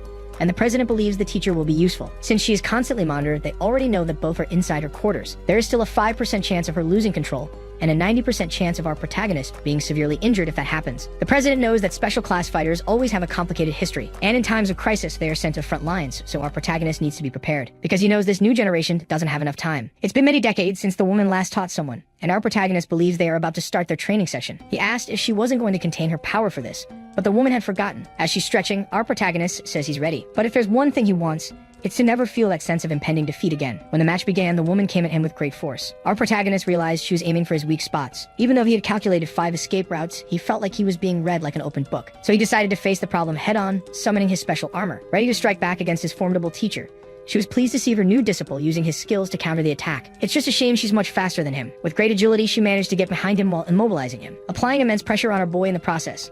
His training will definitely be intense. Without his armor, our boy realized the impact was considerable. At least he has the ability to recover. Besides, he realized his teacher wasn't going to hold back in this training. She enjoyed this opportunity too. It had been a long time since she could use her abilities so freely. Since our boy can't match her strength, he'll use something much more powerful next time, fusing the intense energy of radioactivity with his body. Fortunately, he had managed to perfect the anthropomorphism technique the night before, and the woman realized her disciple's potential was indeed very interesting. So she would show him a powerful technique as well, unleashing a blast of energy from her hands against him. It pierced right through our protagonist's technique, causing a huge explosion in the process, but he was already protected by his metal armor. The teacher's eyes watched this with great attention. The massive armor simply materialized on his back, but she was breathing calmly as it happened, directing her strike against her opponent, completely disabling our protagonist's mechanical arm. He couldn't understand how his impenetrable defense was completely ignored. The teacher quickly realized her new disciple was hiding inside that structure, proving her detection skills were terrifying, and she was determined to force him out of that metal structure. But as soon as she got close, several defenses emerged from the large armor. It was enough to make her back away. Now our protagonist would use his energy breath against her. Our boy knew he wouldn't be able to overpower her with this move, but he wanted to see how far he could push it. That's when he felt his entire body being restrained by energy chains. He again felt that overwhelming pressure. He knew this feeling all too well. The energy was descending intensely. Our protagonist tried to slow down time with his Scarlet ability, gaining precious seconds in that difficult situation. With that, he had the chance to break through this dimension. Using the power of the Scarlet Calamity, our protagonist began to open his eyes very slowly, only to find he was lying on the ground and heard from his teacher that his protection was indeed very tough. Feeling a bit dizzy, he realized he had been forcefully removed from the metal structure, his defense completely bypassed. Since this can't be done at a martial disciple's level, he believed his teacher used a trick, but she said she beat him fair and square, admitting she might have used a bit more force than necessary because being so strong, it's hard for her to control herself. Our boy had a hard time accepting those words. Emotionally, the teacher promised she wouldn't bend the rules next time. She doesn't want her disciple to get angry as she spent decades in isolation. The teacher seemed worried about losing contact with her new disciple, and now her eyes were welling up with tears. Trying to compose herself, she asked if he really wasn't going to leave. But our protagonist had worked so hard to get here, and he wasn't going to abandon her. Now the teacher seems highly motivated. It's like she wasn't shaken just moments ago. After that session, she has a sense of her new disciple's strength. He's stronger than average, but still far from her level. When she asked him what he wanted to learn, our protagonist revealed he wants to know advanced techniques like the one that broke through his armor. The teacher said that's hard to teach, but after enough practice, he'll understand how it works, because he'll feel like he's holding a thread. No matter the object, there's always an access point, and this thread can be broken. This is the line of rupture. Our boy realized his teacher's technique is very different from the other one who taught him. The first technique he learned was based on strength, while his teacher's has the precision of an expert. If he wants to learn this, it will be complicated as it requires a very solid martial arts foundation. Given this, she asked if he knows the difference between a disciple and a martial artist. It's not just about physical improvement. The biggest difference between them is in the mind. A martial artist possesses an inner vision. With it, they can refine their cultivation, seeing their own meridians and energy points. A strong spirit ultimately strengthens the body. Our boy didn't expect this teacher to be so talented at explaining things. It was thanks to her mental fortitude that she was able to become a teacher. Now our protagonist wants to know the difference in advanced techniques. She began to explain that techniques are separated into 4 levels. The first is a Chinese term, then come abyss, silence, and non-breathing. Normal students have access to unranked techniques. They are easy to use. Anyone with a little energy can make use of them. But things are different for the students at that university. Our boy seems interested in the other levels, and now they've returned to using the Chinese names. The teacher explained that the use of relics is one of these levels, artifacts recovered from other dimensions. At the university, they only have one, and our boy's level, he won't get access to it easily. But that doesn't stop him from learning something of a higher level. since his teacher has perfected the technique of precise impact. With an intense glint in his eyes, our protagonist declared he wants to learn it immediately, so the teacher said it's time for them to start practicing. Our boy is now scared. He's once again inside that shadowy dimension, feeling his body sink into an oppressive energy, and his teacher appreciated the intensity of that training environment. Meanwhile, at the university, our protagonist's friend is living a normal life, and he finally found our boy. Full of news to share, he approached him to find out when it happened. But as he got closer to our protagonist, he felt an intensely hostile aura. It was so intense that the boy immediately drew his ice sword. Only then did our protagonist realize what was happening and apologized, saying it was a reflex. Now his friend is completely in the dark, because as he listens to our protagonist's words, he can feel an intimidating energy. 10 hours earlier, our protagonist was in that illusory dimension. Several shadowy creatures were advancing toward him. His task is to defeat these creatures without using martial power, only the blade in his hand. The goal is to make his body remember this feeling to learn how to execute a precise movement. Our boy is now determined, and he uses the dull blade to defeat the illusions. This leaves his teacher very surprised. Since not all martial artists are capable of training in that place, our boy's mental strength is exceptionally high. He should have been overwhelmed by the hostile aura, but that didn't happen. Now our protagonist has made it back to his room. That first day was very intense, and that's why this is the best university there is. While he's relaxing, his phone started to ring. It's his fiancée wanting to know what happened on the first day. She also informs him that her mother sent the object our boy had asked for. She'd also sent a big thank you since Liu was helped by our protagonist during a challenge. Our boy offered to go to her room to pick up the package, but the girl thought it best not to bother him and refused, saying she'd send it via drone. She'd also found a mentor who was guiding her development very well. But when asked about his teacher, our boy preferred to stay quiet. The semester proceeded normally. Several student factions emerged as academic life seems to be very interesting, and gradually these groups started to clash. One of these groups is the Dragon Clan, and among them is the most popular freshman in the nation. Almost no one remembers what our protagonist has done so far, as he simply disappeared for the last 3 months. The truth is, only we know that he's still training with the eccentric teacher. Right now, she's applying controlled pressure on our boy's body to refine his martial energy. But our boy isn't enjoying this at all. With his energy sealed, doing these push-ups is incredibly difficult. The pressure from his teacher's energy is almost unbearable. She's also counting every single rep, and right now, he's nowhere near the 1000th. Our protagonist can no longer stand his teacher's taunting comments, but her patience is also running thin, and she started motivating him in a much stricter way, which ended up working because our boy is moving much faster now. Finally, the training paid off, and an explosion of energy erupted. This expelled the impure energy, renewing our protagonist's muscles. He now has completely new fibers, restoring his martial power. His shirt disintegrated, showing the great increase in his power and leaving his teacher pleased with his progress. After this session, our boy wants to go back to his room. He's been here for 3 months. A bit emotional, the teacher asked if he would ever return. Our boy assured her he'd be back soon, as he needs to teach his teacher how to play video games. Outside once again and seeing the sunlight, our boy felt happy, even if his inner self dislikes the light. It feels like he's been isolated for a lifetime, and now there's a lot of work to be done. Part of the university's evaluation involves taking on outside missions, performing all sorts of dangerous tasks. Heading to the activity center, our boy wants to take on some tasks, and on the way, he ran into his friend. Ice Sword never imagined he'd see our boy that day. He had waited a long time. Talking for the first time in a long while, our protagonist learned that his friend became a martial artist 2 months ago. And now, in our boy's presence, Ice Sword noticed a dramatic change. 3 days ago, he saw a match between 2 students. One of them was the vice president of the Dragon Clan, and he ended up losing to another prodigy who is now in everyone's spotlight. While they were talking, a girl arrived. This is our protagonist's fiancé. But as soon as she saw our boy, she remembered something. She had received some rather embarrassing advice from her mother. She tried to approach him for a more affectionate greeting, but she got shy and couldn't do it. The boy found it strange that she didn't even say hello, which ended up upsetting his fiancée. Now that everyone is inside the building, they can look at the available missions. The girl and Ice Sword have already completed 3 more missions than required. They're only here to help our protagonist. The boy has already chosen 3 interesting tasks. They all involve dealing with dangerous individuals or wild creatures. Liu said that some of those missions require several people, but our protagonist has a privilege card given to him by his teacher. She assured him that few students are stronger than him right now, including the upperclassmen. His friends want to know how he got a privilege card, but our protagonist is hesitant to tell the truth. He knows that risk and reward go hand in hand. The first task is to locate a fugitive, the second to assist in an investigation, and for the third, they'll be in charge of everything. But none of this scares our protagonist. It's time for action. The secretary thought their choice was absurd, as a group of second-year students faced great difficulty on the same mission. Our protagonist showed her his privilege card, but the secretary didn't believe it. She had to call the director to confirm it. After the information was validated, she wished everyone involved good luck. Outside, our protagonist told his friends to get their gear ready, as he has something to do now. He went straight to the mechanics college. There's a dean there who made a custom weapon for our boy, one of the rewards he received from the challenge. It's finally time for him to use his new special sword. That really is a very interesting sword, and after making a few swings with it, our boy was very pleased with what he had received. Every strike from that sword is simply decisive. Even though it was made to his measurements from 3 months ago, it adapts perfectly to his martial artist body. The professor's work was truly incredible. Now, our protagonist and his team are outside. To carry out this investigation, they are using the identities of normal students. Our protagonist's vitality sensor has been enhanced. He can feel anything. An Ice Sword said they should head to the dormitory reserved for them. At that very moment, an old man offered them a ride. This got our protagonist excited. The mission is finally starting. Now that they're all in the old man's cart, They had to listen to him ask several questions. He was surprised to find out they were students from that place, as he doesn't know their families. Our boy said his grandfather passed away a long time ago. Luckily for him, this identity actually exists. Everything was well planned.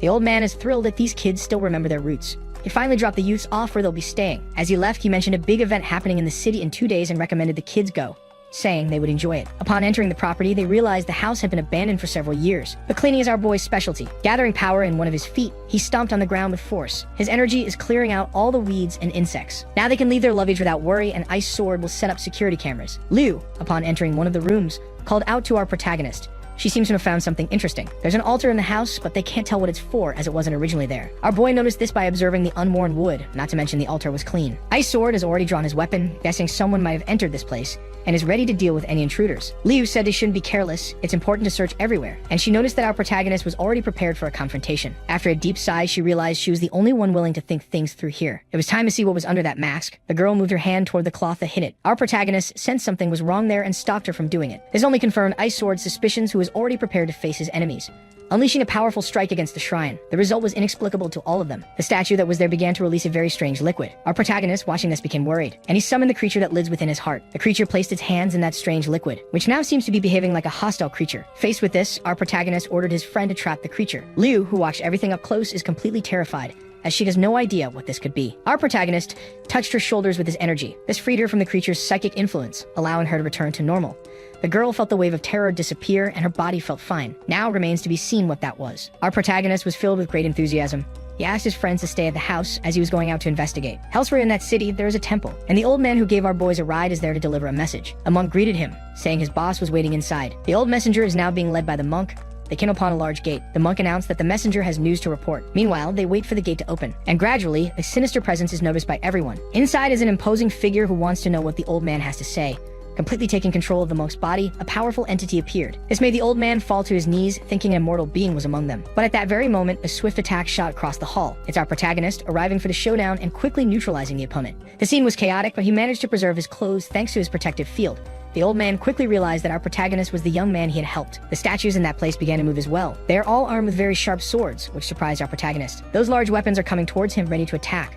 But the blow was completely stopped by the inner creature that protects him, leaving the statues completely terrified. They try to use their hands to attack our boy, who waits patiently for all of them to approach, touching a ring on his hand, because it's time to take the action to another level. With that, our protagonist summoned his powerful new sword. With it in his hands, the upcoming scenes were sure to be dynamic. Our hero swung his sword in a wide arc. With that one move, he disabled a large number of the statues. Enraged, they tried to fire lasers from their eyes, but they were far too slow to hit him. Leaping into the air, he readied himself for the final blow. He delivered a precise strike against all of his mechanical foes. Watching the destruction was the old messenger, who was struck by a laser from one of the statues. Now, all that was left in the grand hallway was destruction. Our protagonist sensed no life force from the statues, but was surprised to discover they were machines. He wondered how a village like this could have such advanced technology. Surely the answers were on the other side of that great door. Our protagonist sent his inner creature forward to clear the way. The creature struck the gate with tremendous force.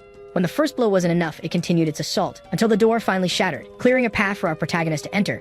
He was stunned by the secret chamber. There was an entire complex of rooms underground, and in the first hall, a large Buddha statue. Our protagonist wondered aloud if his host would keep hiding. Just then, faint footsteps could be heard. A monk appeared before him. He said his religion was peaceful and asked why his temple